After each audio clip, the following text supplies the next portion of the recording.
প্রিয় শিক্ষার্থী বন্ধুরা, আশা করি সবাই ভালো আছেন, সুস্থ আছেন এবং নিরাপদে আছেন। আজকে আমরা আলোচনা করব দেওয়ানি কার্যবিধির পার্ট 3, ধারা 38 থেকে 74। এরপরে পার্ট 4ও আলোচনা করা হবে।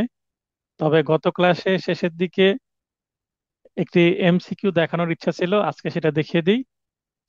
32 নম্বর যে এমসিকিউ, দেওয়ানি মামলায় সর্বোচ্চ কত টাকা ক্ষতিপূরণ বাবদ দেওয়া যায়? এটা জুডিশিয়ারির 2008 সালের প্রশ্ন।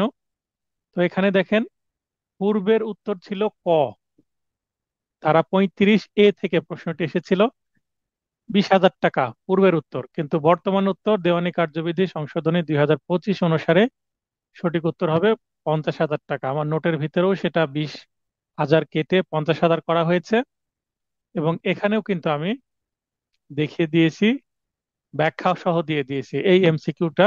কারণ এখানে দেখেন 50,000 কোনো অপশনই নাই, কারণ 2008 সালে তো 50,000 টাকা আসার কথা না। তো এই কারণেই এখানে আমি প্রশ্নটাকে সেইভাবে রেখেছি আর অপশন পরিবর্তন করিনি। তো আমার এই নতুন যে নোট আপনারা পাচ্ছেন, ফাউন্ডেশন নোট, এই ফাউন্ডেশন নোটে কিন্তু এইভাবেই এমসিকিউ গুলোকে ব্যাখ্যা করা আছে, মানে যেখানে পরিবর্তন হয়েছে সেই জায়গাতে। দেওয়ান ভাই হাত উত্তোলন করেছেন, বলেন। হ্যালো, আসসালামু আলাইকুম স্যার। হ্যাঁ, ওয়ালাইকুম আসসালাম ভাই, ভালো আছেন? হ্যাঁ স্যার, আলহামদুলিল্লাহ। আপনি ভালো আছেন স্যার? হ্যাঁ, ভালো আছি, বলেন। স্যার, 17 নম্বর প্রশ্নটা একটু দেখেন। কোন আদালতে মূল মামলা দায়ের করা হয় না? এখানে উত্তর হচ্ছে খ স্যার, তৃতীয় জেলা জজ আদালত। এখানে তো স্যার উত্তর স্যার দুইটা, জেলা জজ আদালতে তো মূল মামলা দায়ের করা যায় না। আচ্ছা। মামলা দায়ের করা যায় যুগ্ম জেলা জজ আদালতে আর সিনিয়র সহকারী জজ আদালত। হুম। কোন আদালতে মূল মামলা দায়ের করা যায় না, এটা জুডিশিয়ারি 10-এর প্রশ্ন, খুবই ক্রিটিক্যাল প্রশ্ন। আমরা জানি সিনিয়র সহকারী জজ যাই, যুগ্ম জেলা জজ যাই, মানে অরিজিনাল জুরিডিকশন আছে। আর জেলা জজের কাছে সরাসরি মামলা দায়ের করা যায় না, এটাই বাস্তবতা। কিন্তু কিছু কিছু স্পেশাল ক্ষেত্রে জেলা জজকে পাওয়ার দেওয়া হয়েছে। যদি সে চিন্তা করি, সেক্ষেত্রে জেলা জজও মামলা দায়ের করা যায়। কিন্তু একমাত্র অতিরিক্ত জেলা জজের কাছে মামলা দায়ের করা যায় না, কারণ জেলা জজের কাছে বিচারের জন্য যে মামলাটা আসছে, সেই মামলাটা বদলি হওয়ার পরে জেলা জজ যদি আবার নিজে বদলি করে দেন অতিরিক্ত জেলা জজের কাছে, সেই ক্ষেত্রে অতিরিক্ত জেলা জজ মামলা গ্রহণ করতে পারবেন। এই ক্ষেত্রে আপনার অতিরিক্ত জেলা জজটা হচ্ছে মোস্ট কারেক্ট অ্যান্সার। ঠিক আছে, জেলা জজও সাধারণত নেয় না, কিন্তু কেন নেয় না? কারণ ওনার জেলা জজ আদালতে যথেষ্ট চাপ আছে, তাই। আমি কি বোঝাতে পারলাম? ও স্যার, তাহলে কিছু কিছু ক্ষেত্রে পারে জেলা জজ আদালত মামলা হ্যাঁ, গ্রহণ যেমন করতে। আমি বলি, এটা আমি ব্যাখ্যাও দিয়েছি এর আগে, আপনি লক্ষ্য করেননি হয়তোবা। সাকসেশন মামলা জেলা জজ আদালতেরই ফাইলিং নেওয়ার কথা, কিন্তু অতিরিক্ত চাপের কারণে উনি নেন না, যুগ্ম জেলা জজকে ডেলিগেট করে দেন। ডেলিগেট মানে ক্ষমতা অর্পণ করে দেন। কিন্তু সাকসেশন মামলা, উইল প্রবেটের মামলার অরিজিনাল জুরিসডিকশন কিন্তু জেলা জজ আদালতেরই। তো জেলা জজ আদালত সেটাকে যুগ্ম জেলা জজ আদালতকে বুঝিয়ে দেন যে এটা আপনিই নেন, আমার অনেক চাপ। তখন আমরা যুগ্ম জেলা জজ আদালত ও ডেলিগেট আদালত শব্দটা ব্যবহার করি। ডেলিগেট থাকে। সাকসেশন মামলার কোনো সার্টিফিকেট যদি দেখেন বা কোনো ফাইলিং দেখেন, এটা লক্ষ্য করবেন। ঠিক আছে, স্যার তাহলে স্যার অ্যাবসোলিউট স্যার উত্তর হচ্ছে খ। স্যার এখন স্যার ক্লিয়ার হয়েছে বিষয়টা। সাকসেশন মামলাটা স্যার আমি বুঝি না স্যার, আসলে বিষয়টা একটু ক্লিয়ার করবেন? সাকসেশন মামলা হচ্ছে কোনো ব্যক্তি যদি মারা যায়, তাহলে তাকে, তার ব্যাংকে যদি কোনো টাকা পয়সা থাকে, তাহলে যেহেতু তিনি অ্যাকাউন্ট হোল্ডার না, অ্যাকাউন্ট হোল্ডার মারা গেছে, তার আত্মীয় আত্মীয় স্বজন মানে তার স্ত্রী সন্তানেরা যাবে যে আমার বাবা বা আমার স্বামী মারা গেছে, তার টাকা ব্যাংকে আছে, দেন। তো ব্যাংক দিবে না টাকা, নমিনি করা থাকলেও দিবে না। বলবে যে আপনি যে তার উত্তরাধিকার, এটা কোর্ট থেকে সার্টিফিকেট নিয়ে আসেন। এমনিতেই ওয়ারিশন সনদ দেখেছেন চোখে? স্যার ঠিক স্যার, কি বললেন? ওয়ারিশ সনদ? হ্যাঁ, ওয়ারিশন সনদ দেখেছেন? স্যার আমি তো কোর্টে 1 বছর কাজ করছিলাম, ওয়ারিশ এমনি দেখছি, কিন্তু স্যার আমার খেয়াল নাই আর কি ওটা। ওয়ারিশন মানে কোনো ব্যক্তি মারা গেলে তার স্থানীয় প্রতিনিধি তার পক্ষে একটা সনদ দেন যে কে কে বেঁচে আছে। ঠিক আছে, স্ত্রী সন্তান কে কয়জন আছে এগুলো দিয়ে দেয়, মা বেঁচে থাকলে বাবা বেঁচে থাকলে এগুলো লিস্টে আসে। এটাকে ওয়ারিশন সনদ বলা হয়। তো ওয়ারিশন সনদ গ্রাম পর্যায়ে হলে ইউনিয়ন পরিষদের চেয়ারম্যান দেন, শহর পর্যায়ে হলে ওয়ার্ড কাউন্সিলর দেন। ঠিক আছে, পৌরসভা হলে মেয়র সাহেব দেন, পৌর মেয়র। ঠিক আছে, তো ওয়ারিশন সনদ হচ্ছে স্থানীয় সরকার দেয়, কিন্তু যদি ব্যাংকের কোনো কিছু হয় সেক্ষেত্রে স্থানীয় সরকারের ওয়ারিশন সনদটা আর কাজে আসবে না, বরং এই ওয়ারিশন সনদ দিয়ে কোর্টে মামলা করে একটা সার্টিফিকেট নিয়ে নিতে হবে। এবং এই মামলায় যে যে আপনার রায় হবে, সেই রায় অনুসারে একটা সার্টিফিকেট দেওয়া হবে, সার্টিফিকেটে উল্লেখ করা থাকবে এই সম্পত্তি কতটুকু এবং কে কি হারে পাবে সেটা উল্লেখ থাকবে। ঠিক আছে, তো রিটেন রিটেন ব্যাচে এই জিনিসগুলো আরো ভালো বুঝতে পারবেন। রিটেন ব্যাচে সাকসেশন মামলা ড্রাফটিংও আমি শিখিয়েছি। হ্যাঁ, আগের ব্যাচকে, নতুন ব্যাচ যখন শুরু হবে, নতুন ব্যাচ শুরু হবে এই যে এই মাসে রেজাল্ট হবে লিখিত ব্যাচের শেষের দিকে মাসের, তখন হয়তোবা অক্টোবরের 1 তারিখ থেকে আমি রিটেন ব্যাচ চালু করতে পারি। তো ঠিক আছে ভাই, কনফিউশন ক্লিয়ার? হ্যাঁ স্যার। আচ্ছা, তো আমরা আজকে সবকিছু ঠিক আছে তো দেখা যাচ্ছে? হ্যাঁ স্যার, ঠিক আছে। আচ্ছা, নয়েজ মানে শব্দ ঠিক আছে? হ্যাঁ স্যার, ঠিক আছে। আচ্ছা, তাহলে আপনার ওখানে যেহেতু আমি নয়েজ পাচ্ছি না, আপনি লাইনে থাকতে পারেন। একজন নতুন স্টুডেন্ট আছেন, কামরুজ্জামান ভাই। কামরুজ্জামান ভাই, দেখবেন যে নিচে বাম দিকে একটা মাইকের মতো আঁকানো আছে, সেখানে টাচ করলে আপনার মাইকটা অন হবে, আপনি কথা বলতে চাইলে সেটা অন করতে পারবেন। আমি আপনাকে লাইনে আসার সুযোগ করে দিয়েছি।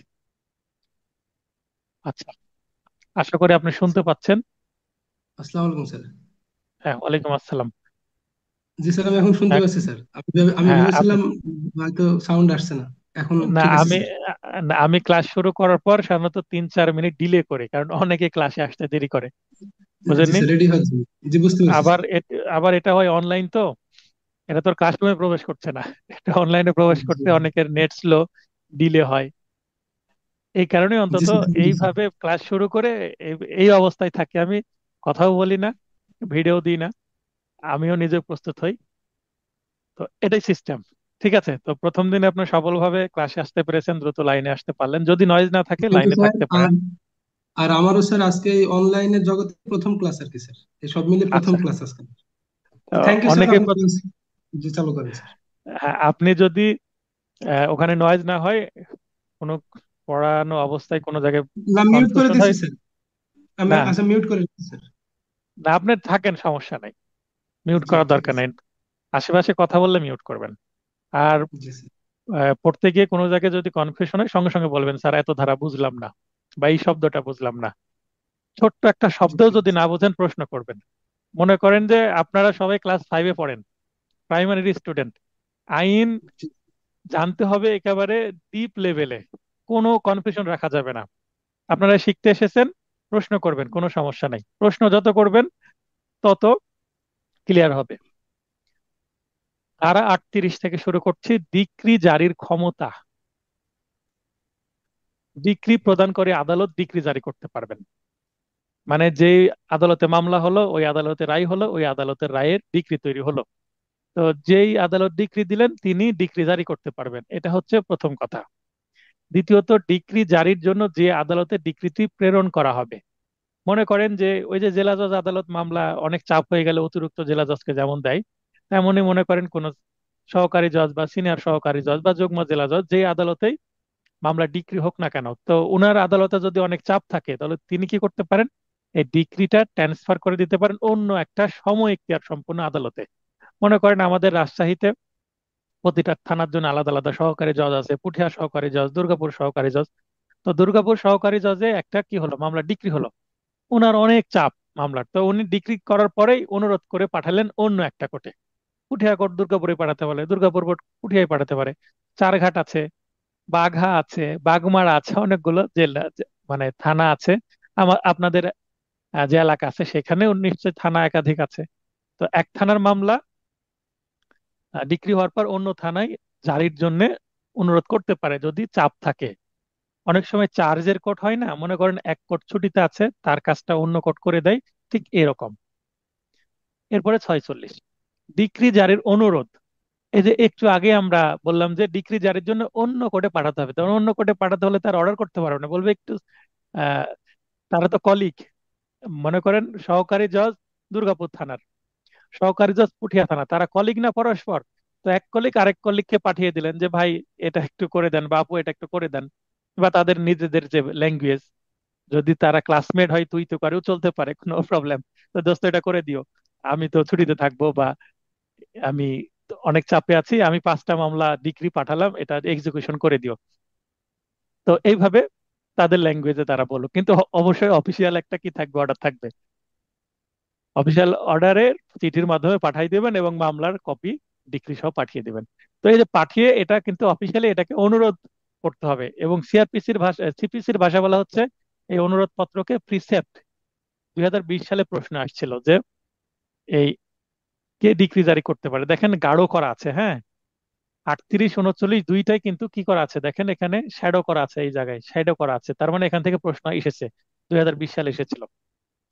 তাহলে ডিক্রি জারির অনুরোধ মানে নিজে না করে অন্য কাউকে দিলে ডিক্রি জারির অনুরোধ করবে যে আপনি একটু করে দেন।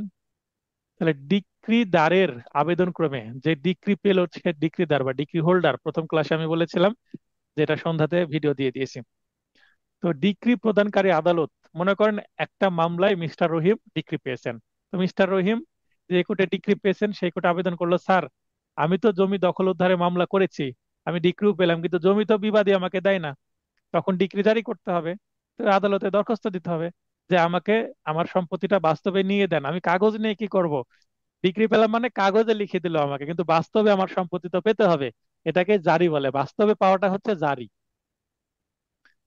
মনে করেন যে আমার কাছে একজন একটা 2 লাখ টাকার চেক দিল, এখন এই চেকটা নিয়ে আমি কি করব? ভবিষ্যতে এই চেকটা থেকে টাকা পাবো, তাই না? তো চেক যদি আমি রেখে দিই তাহলে তো আমার লাভ নাই, যখন আমি ব্যাংকে দেবো আমার হাতে ক্যাশ আসবে, তখন এটা আমার কাজে লাগবে। তো এরকম জারি করা মানে সেটা বাস্তবে কাজে লাগানো। এখতিয়ার সম্পন্ন অন্য আদালতকে ডিক্রি জারির অনুরোধ করতে পারে। তো ডিক্রি জারির অনুরোধটাই কি? প্রিসেপ্ট ইংরেজিতে।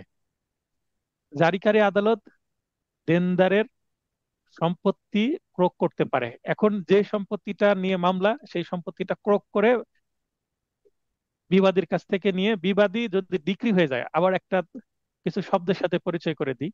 যখন মামলা হলো, বাদী মামলা করলো এবং অপর পক্ষে আছে বিবাদী, যখন ডিক্রি হয়ে গেল, বাদী হয়ে গেল ডিক্রিদার, মানে মামলায় জিতে গেছে। আর বিবাদী হয়ে গেল দেনদার, তার মানে বিবাদী কনভার্ট হয়ে যায় দেনদার যদি ডিক্রি হয়ে যায়। এই জিনিসটা বুঝতে হবে, না শব্দ না বুঝলে তো অর্থ বুঝবেন না, এবং ল্যাঙ্গুয়েজও বুঝবেন না, আইনও বুঝবেন না। ক্রোকের মেয়াদ অনধিক 2 মাস, মানে 2 মাস ধরে ক্রোক রাখা যাবে, এই 2 মাসের মধ্যে হয় সম্পত্তিটা বিক্রয় করে দিতে হবে, অথবা সম্পত্তি নিয়ে যদি মামলা হয় দখল উদ্ধারে, তাহলে ওই সম্পত্তিটা বাদী অর্থাৎ ওই ডিক্রিদারকে দিয়ে দিতে হবে। আর যদি অর্থ অর্থ মামলা হয়, অর্থ ঋণ আদালতের মামলা হয়, মানে টাকা পাবে বিবাদীর কাছ থেকে কিন্তু টাকা দিচ্ছে না, তাহলে বিবাদী সম্পত্তি ক্রোক করে অকশনে বিক্রয় করে, মনে করেন 10 লাখ টাকা পাবে, সম্পত্তি বিক্রয় হলো 15 লক্ষ টাকায়, তাহলে 10 লাখ টাকা পেয়ে গেল কে? বাদী, মানে ডিক্রিদার। এবং বাকি টাকা ফেরত যাবে কার কাছে? ওই বিবাদী বা দেনদারের কাছে। অতিরিক্ত টাকা তো আর নিতে পারবে না, কিন্তু সম্পত্তি বিক্রয় হয়ে গেছে বেশি টাকায়, তো বেশি টাকাটুকু ফেরত দিতে হবে। আশা করি 46 এবং 38 বোঝা গেছে। মাঝখানের সেকশন গুলো দরকার নাই, কারণ সব সেকশন পড়লে মোটা মোটা অনেক বই পড়তে হবে। কেউ যদি পড়তে চান মূল বই পড়তে পারেন, বা বাজারের মোটা মোটা গাইড আছে পড়তে পারেন। তো আমার এই নোট যথেষ্ট ভরসা করতে পারেন, কারণ আমি 22 সাল থেকে নোট দিচ্ছি। 23 সালেও ভালো কমন এসেছে, 89টা কমন ছিল। এবার আরো বেশি, 90-এর উপর কমন থাকে আমার সাধারণত, যদি আমি ইনডিরেক্টলি চিন্তা করি, কিন্তু ডিরেক্ট কমন 80-এর উপরে সবসময় থাকে।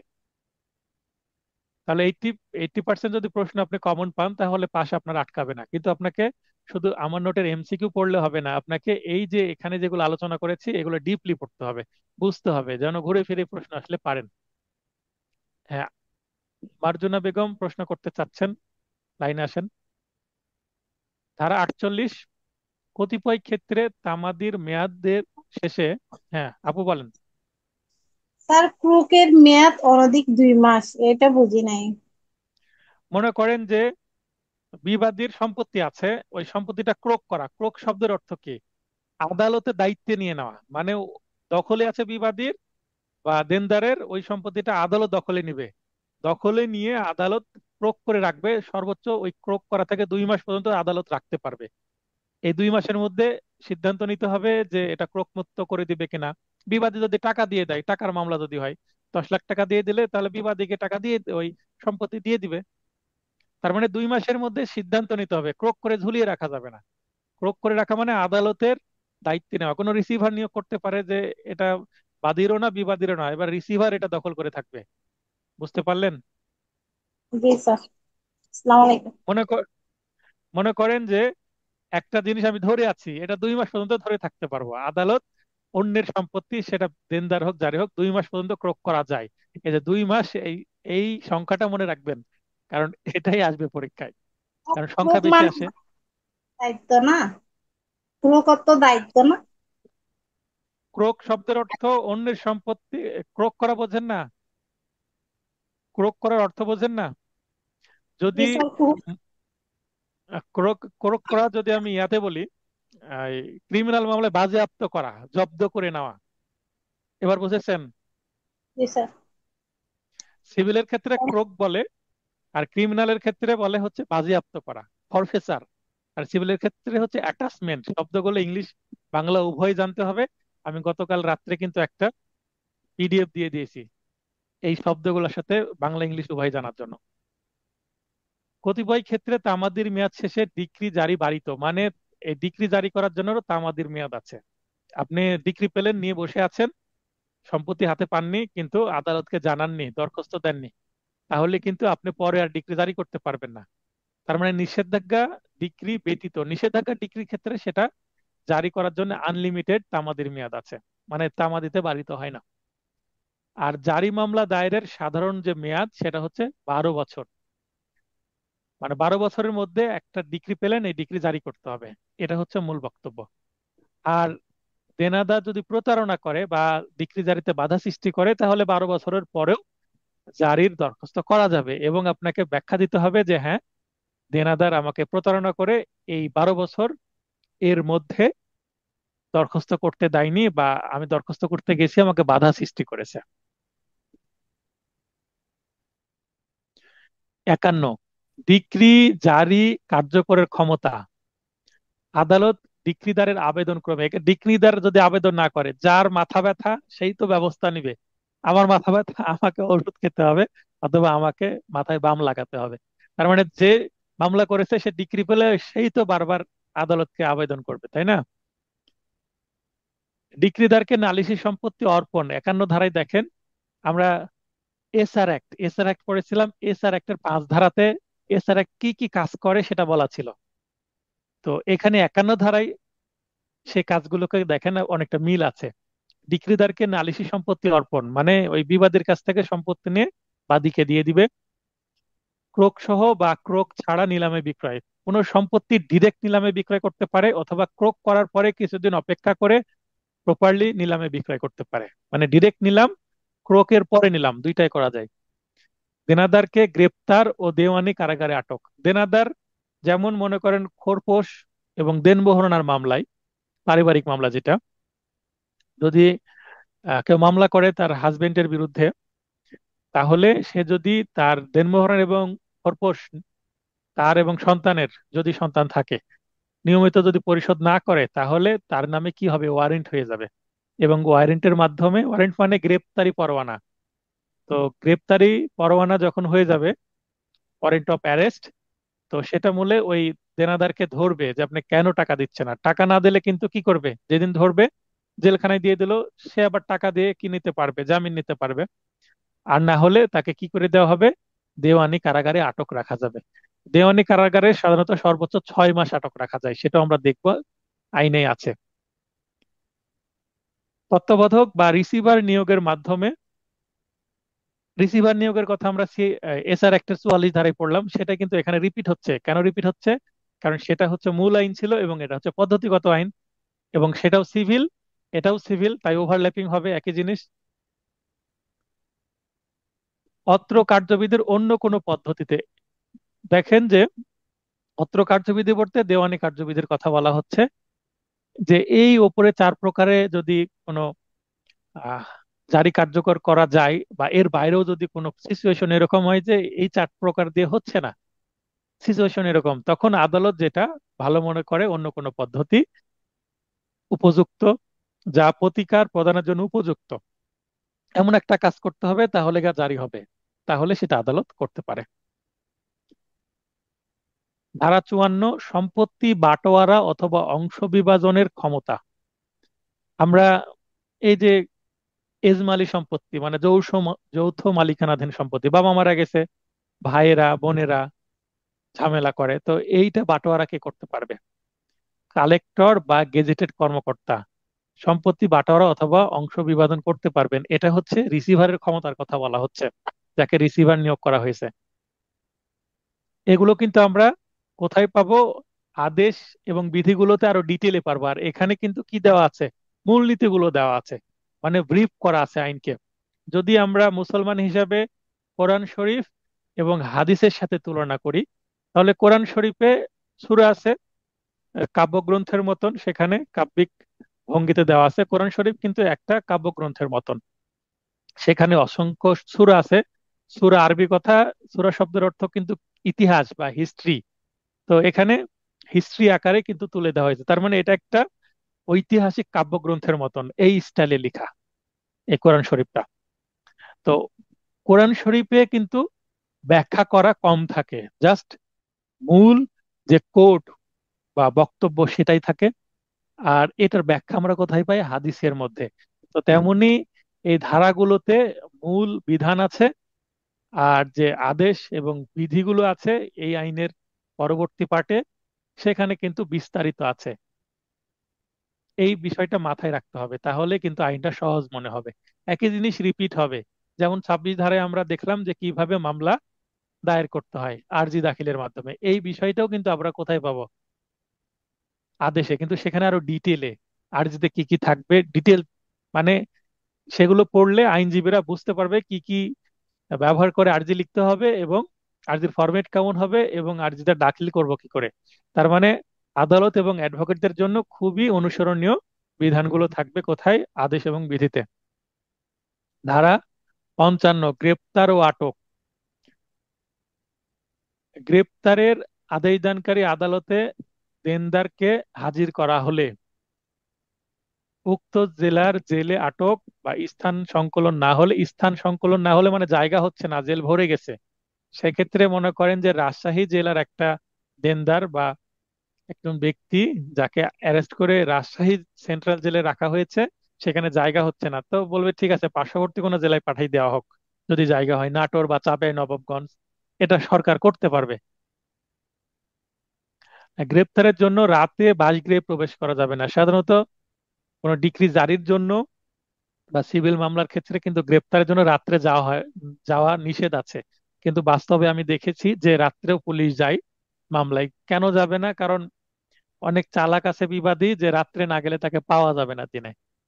আমার অনেক মামলাতেই আমি রাত্রে বা ঈদের মধ্যে, বিশেষ করে বৃহস্পতিবার সন্ধ্যার পরে আসামি ধরার নির্দেশনা দিই, মানে অনুরোধ করি বৃহস্পতিবারে ধরলে দেনাদারের কিন্তু কি হয়, শুক্রবার এবং শনিবার জামিন নিতে পারবে না, একটা ঝামেলায় পড়বে।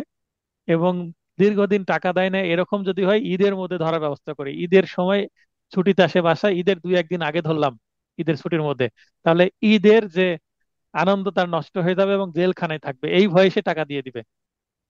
তো এরকম অনেক হয়েছে।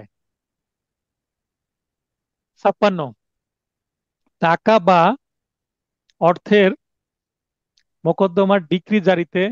দেখেন এই যে 56 যে ধারা, হ্যাঁ, এই 56 ধারাটাও কিন্তু অ্যামেন্ডমেন্ট করা হয়েছে 2025 সালে। আগে বলা হতো টাকা বা অর্থের মোকদ্দমা ডিক্রি জারিতে কোনো মহিলাকে আটক করা যাবে না, এখানে মহিলার সাথে আরো কিছু ব্যক্তির নাম যুক্ত হয়েছে। কি? বৃদ্ধা। বৃদ্ধা মানে বয়স্ক কোনো ব্যক্তি, ওল্ড পার্সন, সিনিয়র সিটিজেন আর কি। অক্ষম।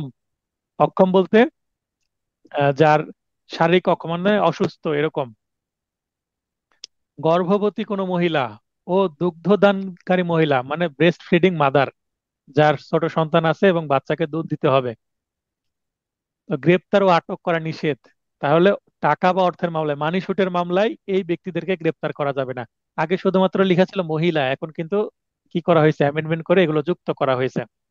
Very very important. খুব খুব গুরুত্বপূর্ণ জায়গায় সিপিসি এবং সিআরপিসি অ্যামেন্ডমেন্ট করা হয়েছে। এবং দেখেন অ্যামেন্ডমেন্ট গুলো কোথায় হয়েছে তাও আমি আপনাদের স্মরণ করে দিচ্ছি, কারণ আমার পুরাতন নোটের সাথে এই নোটের কিছুটা অমিল পাবেন। যখনই অমিল দেখবেন তখন দেখবেন এখানে অ্যামেন্ডমেন্ট নিশ্চয়ই হয়েছে। আর অ্যামেন্ডমেন্ট থেকে প্রশ্ন আসার সম্ভাবনা বেশি আছে, কারণ খুব ইম্পর্টেন্ট জায়গাতে অ্যামেন্ডমেন্ট হয়েছে।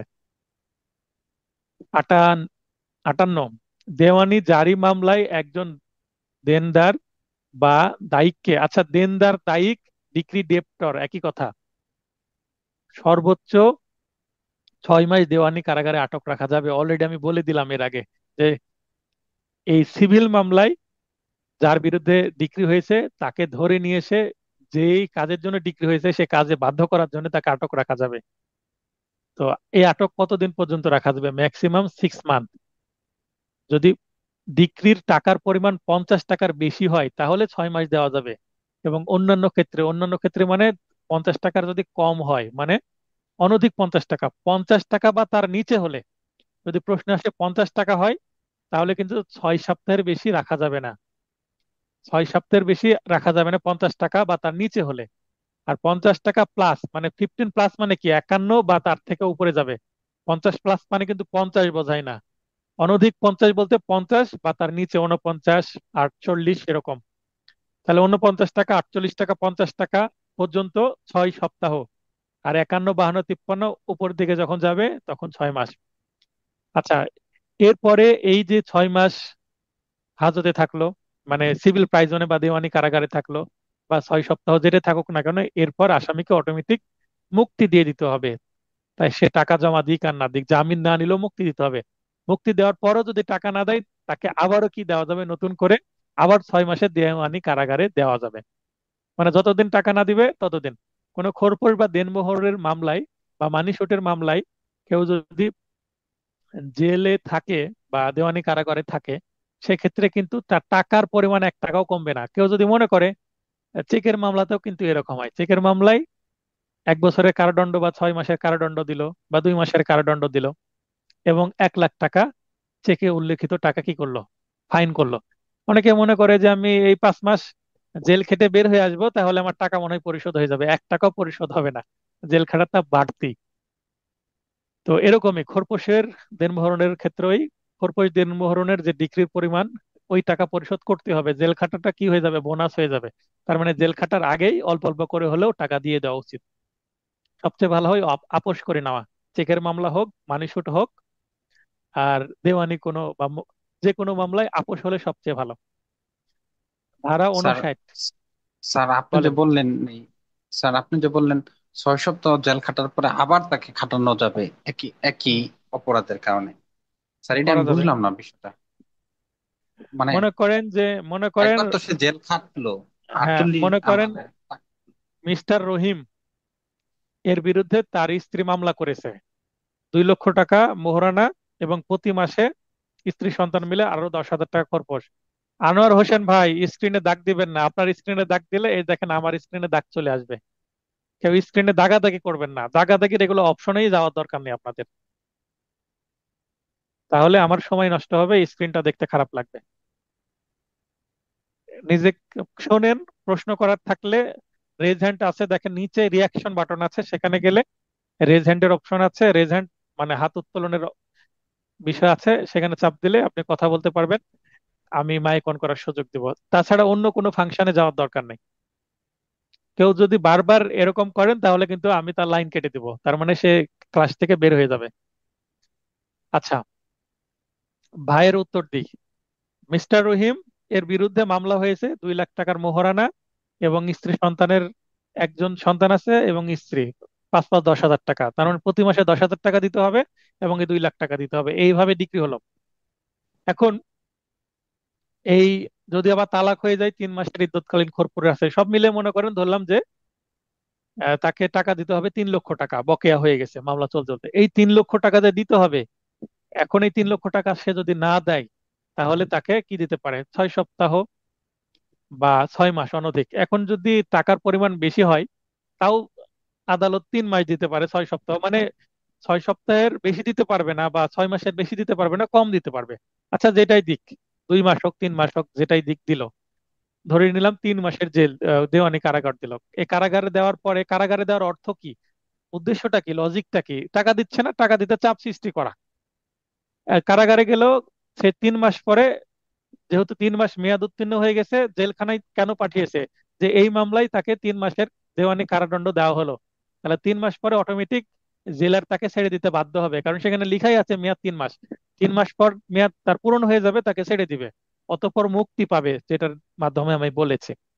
ছেড়ে দেওয়ার পরে সে যদি তাও টাকা না দেয়, মানে একবার শিক্ষা হলো না জেলে যে, তখন কি করা যাবে?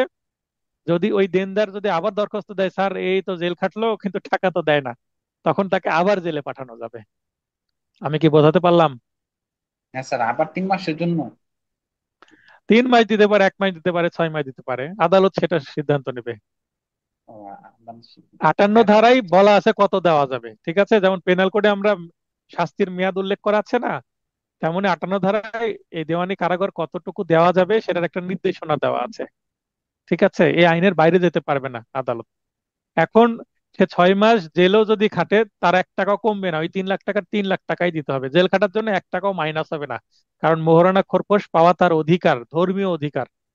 বুঝতে পারলাম? হ্যাঁ স্যার, বুঝতে পারছি। সংক্রমণ রোগ বা গুরুতর অসুস্থতার কারণে দায়ীকে দেওয়ানি কারাগার থেকে মেয়াদ শেষের পূর্বে মুক্তি দেওয়া যাবে। মনে করেন 6 মাসের জেল দিয়েছে, দেওয়ানি কারাগারে চলে গেল। দেওয়ানি কারাগারে যাওয়ার পরে তার 2 মাস পরে এমন একটা অসুখ হয়েছে, তার কারণে আরো 5 জনের কি ছোঁয়াচে অসুখ হয়ে যেতে পারে, মানে সংক্রমণ রোগ হয়ে যেতে পারে, ইনফেকশন ছড়িয়ে যেতে পারে। তো তাড়াতাড়ি তাকে বিদায় করতে হবে, তুমি যাও আগে চিকিৎসা করে বাঁচো। বুঝতে পেরেছেন?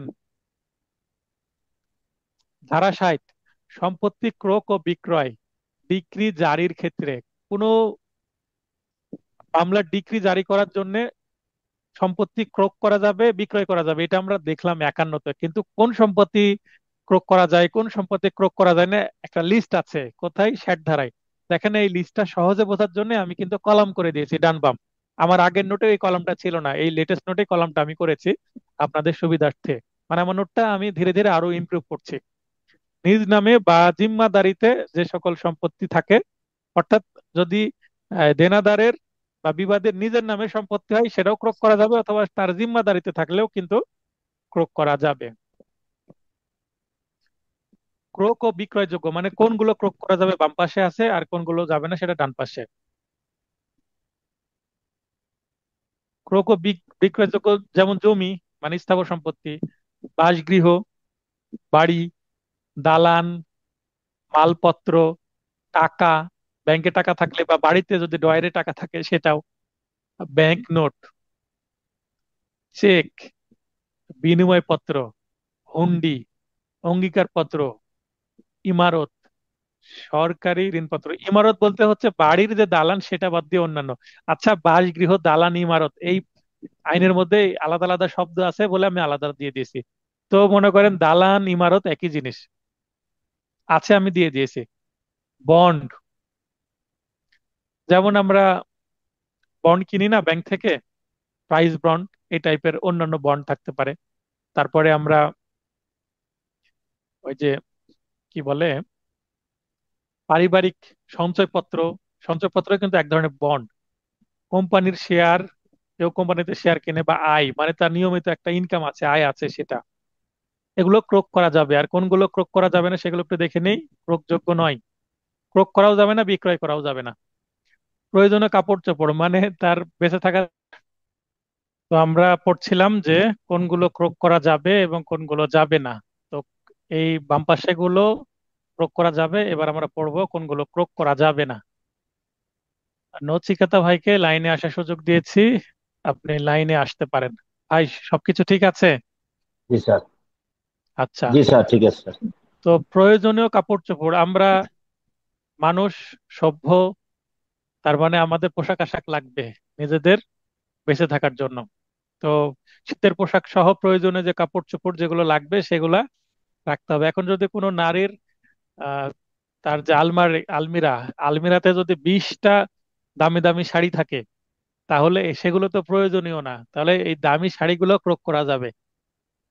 বাসন, বাসন বলতে যে তৈজসপত্র যেগুলো দিয়ে রান্না বান্না করা যাবে, থালা বাসন, বিছানা, এগুলো কিন্তু কি করা যাবে না, ক্রোক করা যাবে না। ধর্মীয় গহনা, মুসলমানের ধর্মীয় গহনা বলতে যে নাকে নাকফুল পরে অনেকেই, সেগুলো ধর্মীয় গহনার মধ্যে পড়ে বিয়ের সময়। আর হিন্দুদের ধর্মীয় গহনা বলতে গলার হচ্ছে মঙ্গলসূত্র, হাতে সাদা কালারের কি বলে শাখা বলে, সেগুলো খুলে নেওয়া যাবে না, তার মানে সেগুলো হ্যাঁ, শাখা ক্রোকযোগ্য পলা। নয়। হ্যাঁ। আর কারিগরের চাষের হাতিয়ার, একটা কারিগর যে কাজ করে, যেমন মনে করেন একজন জুতা সেলাই করে, তার জুতা সেলাই করতে যে যন্ত্র, সেগুলো নিয়ে নেওয়া যাবে না। একজন প্লাম্বার, সে তার যে হাতুড়ি এবং অন্যান্য যে যন্ত্র দিয়ে যে কাজগুলো করে, কল ঠিক করে, ট্যাপ ঠিক করে পানির, সেগুলো তার নিয়ে নেওয়া যাবে না, নাহলে তার তো কর্ম আটকে যাবে। এবং কোনো কৃষকের চাষের যে হাতিয়ার, নাঙল সহ অন্যান্য কিছু নেওয়া যাবে না। মহিষ মানে গরু বা মহিষ, কোনো চাষির বীজ, যে বীজ দিয়ে সে ফসল ফলাবে, সে বীজ নেওয়া যাবে না। জীবিকা নির্বাহে প্রয়োজনীয় কৃষিদ্রব্য নিয়ে নেওয়া যাবে না।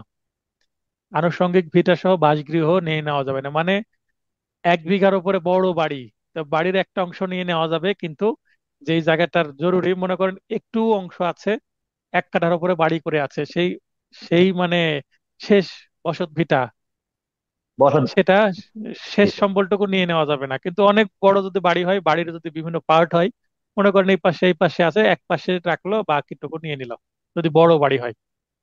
হিসাবের খাতা, কোনো যদি ব্যবসায় হয়, তার যে হিসাবের খাতা আছে সেটা নিয়ে নেওয়া যাবে না। কোনো যদি রিটায়ার্ড পার্সন হয়, তার যদি পেনশন মাসে মাসে আসে 10,000 20,000, যেটা দেশে চলে, সংসার চলে, সেই পেনশনটা ক্রোক করা যাবে না। কোনো শ্রমিক বা কোনো চাকর বা ভৃত্যের যে পারিশ্রমিক, প্রতিদিন 500 টাকা ইনকাম করে, সেটা নিয়ে নেওয়া যাবে না। সেনাবাহিনী বা নৌবাহিনী বা বিমান বাহিনীর বেতন ভাতা, এগুলো নিয়ে নেওয়া যাবে না, যদি এই ব্যক্তি, সেনাবাহিনীর কোনো ব্যক্তি যদি দেনদার হয়। ওয়ারিশ সূত্রে ভবিষ্যতে প্রাপ্তির যে অধিকার, মনে করেন আমার যে কোনো ব্যক্তির, তার যদি বাবা বা মা মারা যায়, সেক্ষেত্রে সে উত্তরাধিকার সূত্রে কি হবে, সম্পত্তির মালিক হবে। তো বাবা মা বেঁচে থাকতে তো আর সম্পত্তির মালিক না, বাবা মা মারা যাওয়ার পরে সম্পত্তির মালিক হবে বলে সেই সম্পত্তি নিয়ে নেওয়া যাবে না। এখন রহিমের সম্পত্তি আছে, কিন্তু রহিমের ছেলে মনে করেন খলিল, এখন খলিলের তো আর মালিকানা এখনো আসেনি, রহিম মারা যাওয়ার পরে গা খলিল সম্পত্তি পাবে, তো ভবিষ্যতে পাবে বলে আগে ক্রোক করা যাবে না, কারণ সম্ভব হবে না সেটা। আচ্ছা, আশা করি বুঝতে পেরেছেন, লিস্ট করে দিয়ে আরো সুবিধা হয়েছে, আপনাদের মনে রাখতে সুবিধা হবে। আরেকটা পয়েন্ট হচ্ছে বাসগৃহ বা ইমারত ভূমির বকেয়া রাজস্ব আদায়। মনে করেন সরকারকে ট্যাক্স দিতে হয়, সে ট্যাক্স আদায়ের জন্য বাসগৃহ, ভূমি, ইমারত ভূমি, এগুলো সবই কিন্তু কি করা যাবে, ক্রোক করা যাবে। ক্রোক বা বিক্রয় মুক্ত হবে না, মানে বাড়িও নিয়ে নিবে যদি সরকারকে ট্যাক্স না দেয়, সেই ক্ষেত্রে। অর্থাৎ ক্রোক ও বিক্রয় মুক্ত হবে না, বা ক্রোক ও বিক্রয় করা যাবে। বাসগৃহ মানে বসবাসের যে জায়গা, বসত ভিটাও নিয়ে নিবে যদি সরকারের ট্যাক্স দেওয়া না হয় ওই সম্পত্তি বিষয়ে। ধারা 61, কৃষিজ উৎপাদিত দ্রব্যের আংশিক অব্যাহতি।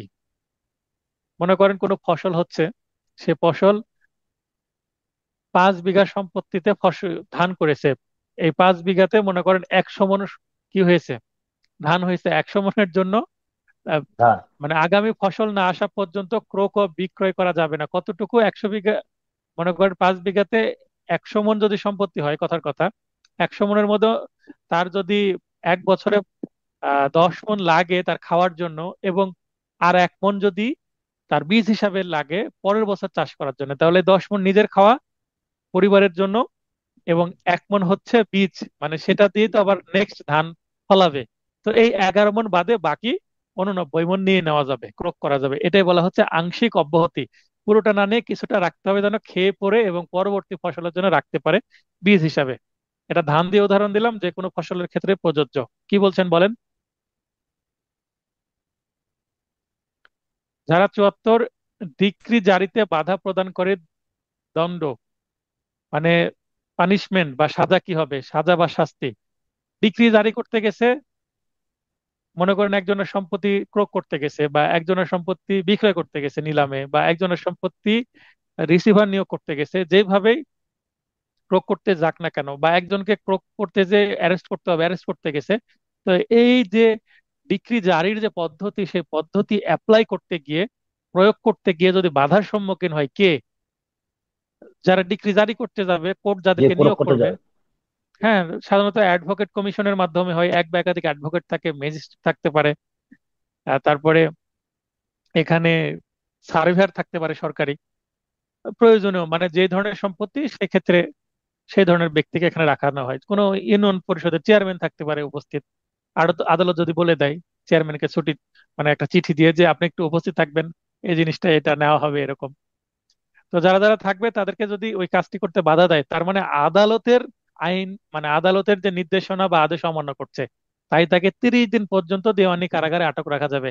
পয়েন্ট টু বি নোটেড, এই 30 দিন বা 30 ডেজ, এটা কিন্তু মনে রাখতে হবে, খুবই ইম্পর্টেন্ট এই 74 ধারায় 30 দিন শব্দটা। 30 দিন সংখ্যা, যেখানেই সংখ্যা সেখানে মনে রাখবেন, কারণ সংখ্যা থেকে প্রশ্ন মোটামুটি ভালোই আসে। দেখেন এখানে 7 নম্বর প্রশ্ন পড়ে দিই, টাকার ডিক্রি জারি মামলায় কোন ধরনের দায়ীকে দেওয়ানি কারাগারে আটক রাখা যায় না? পূর্বের উত্তর ছিল খ। খ কি যে কোনো বয়সী স্ত্রীলোক, এটা ছিল উত্তর 56 ধারায়। কিন্তু বর্তমানে দেখেন এটা জুডিশিয়ারি 12 এবং বার কাউন্সিলে 2022 সালে প্রশ্নটি এসেছিল। তাহলে এখন আর কিন্তু এই খ উত্তর হবে না, এখন উত্তর কি হবে? দেখেন সঠিক উত্তর হচ্ছে বৃদ্ধা, অক্ষম, গর্ভবতী ও দুগ্ধদানকারী মহিলা। তার মানে এই অপশনগুলো পরিবর্তন হবে, যদি সেম প্রশ্ন রিপিট করে নেক্সট পরীক্ষায়, তাহলে অপশনে কি করতে পারে? বৃদ্ধা, অক্ষম, গর্ভবতী, এগুলো দিয়ে ঘতে দিয়ে দিতে পারে সবগুলো। ঠিক আছে? তার মানে এই তথ্যটা যদি আপনার জানা থাকে, যেটা সংশোধনী 2025-এ আসছে, তাহলে আপনি উত্তর করতে পারবেন। না হলে কিন্তু ওই খ উত্তর করে আসলে উত্তর ভুল হয়ে যাবে। নিশ্চয়ই নেক্সট প্রশ্ন করলে অপশন পরিবর্তন করে আসবে। তাহলে আমি কিন্তু চাইলেই অপশন পরিবর্তন করে একটা সঠিক উত্তর করে দিতে পারতাম, কিন্তু এই যে আমি আপনাদের সংশোধনের কথা স্মরণ করে দিচ্ছি, মানে এটা ব্যাখ্যা করে দিচ্ছি, যেন পুরাতন নোটের সাথে আমার নতুন নোটের একটা কানেকশন তৈরি হয় এবং আপনারা বুঝতে পারেন অ্যামেন্ডমেন্ট কোথায় হয়েছে, এবং সেখানে একটু বেশি গুরুত্ব দিতে হবে। পার্ট 4 ধারা 75 থেকে 95, প্রায় আর এই সেকশন মানে এই পার্ট পড়লে আমাদের ক্লাস শেষ হবে। মোটামুটি আজকের ক্লাস খুব চাপ হবে না, রিল্যাক্সেই শেষ হবে। ধারা 75, কমিশন নিয়োগের ক্ষমতা। 4টি ক্ষেত্রে আদালত কমিশন নিয়োগ করতে পারে। কমিশনের উদ্দেশ্য কি? কোনো ব্যক্তির জবানবন্দি গ্রহণের জন্য। মনে করেন আমরা সাক্ষ্য আইন যখন পড়বো, 32 ধারায় বলা আছে যে কিছু কিছু ব্যক্তিকে আদালতে উপস্থিত করা যায় না জবানবন্দি নেওয়ার জন্য, সে সাক্ষী হিসেবে আদালতে আসতেই পারে না। কেন? অনেক দূরে আছে, বিদেশে আছে, বা খুবই বৃদ্ধ, বিছানাগত হয়ে আছে, কথা বলতে পারে কিন্তু তাকে নিয়ে আসা খুব সমস্যা। বা এমন কোনো ব্যক্তি যে খুবই গুরুত্বপূর্ণ চাকরিতে আছে, তাকে নিয়ে আসলে দেশের ক্ষতি। মনে করেন অনেক বড় একটা পদে আছেন তিনি, একজন বড় কর্মকর্তা, বা কোনো আর্মিতে চাকরি করেন, এবং ওই এলাকায় কি হচ্ছে, হয়তো বা কোনো পরিস্থিতি খারাপ হয়েছে, কোনো যুদ্ধ পরিস্থিতি, বা ওই জায়গায় খুব অ্যাক্টিভ, তাকে দায়িত্ব পালন করতে হচ্ছে, তাকে ওখান থেকে আসলে 1 সপ্তাহ অন্তত ছুটি নিয়ে আসতে হবে। কিন্তু আর্মিরা, নেভি বা এয়ারফোর্সের লোকজন তো এভাবে ছুটি পায় না। তো এরকম যদি হয় তাহলে কোর্ট থেকে একটা প্রতিনিধি চলে যাবে, এক বা একাধিক, এবং বাদী এবং বিবাদী পক্ষের আইনজীবীও সাথে যেতে পারবে জেরা করার জন্য এবং জবানবন্দি রেকর্ডে হেল্প করার জন্য, যদি এইভাবে আদালত কি করে, মঞ্জুর করেন।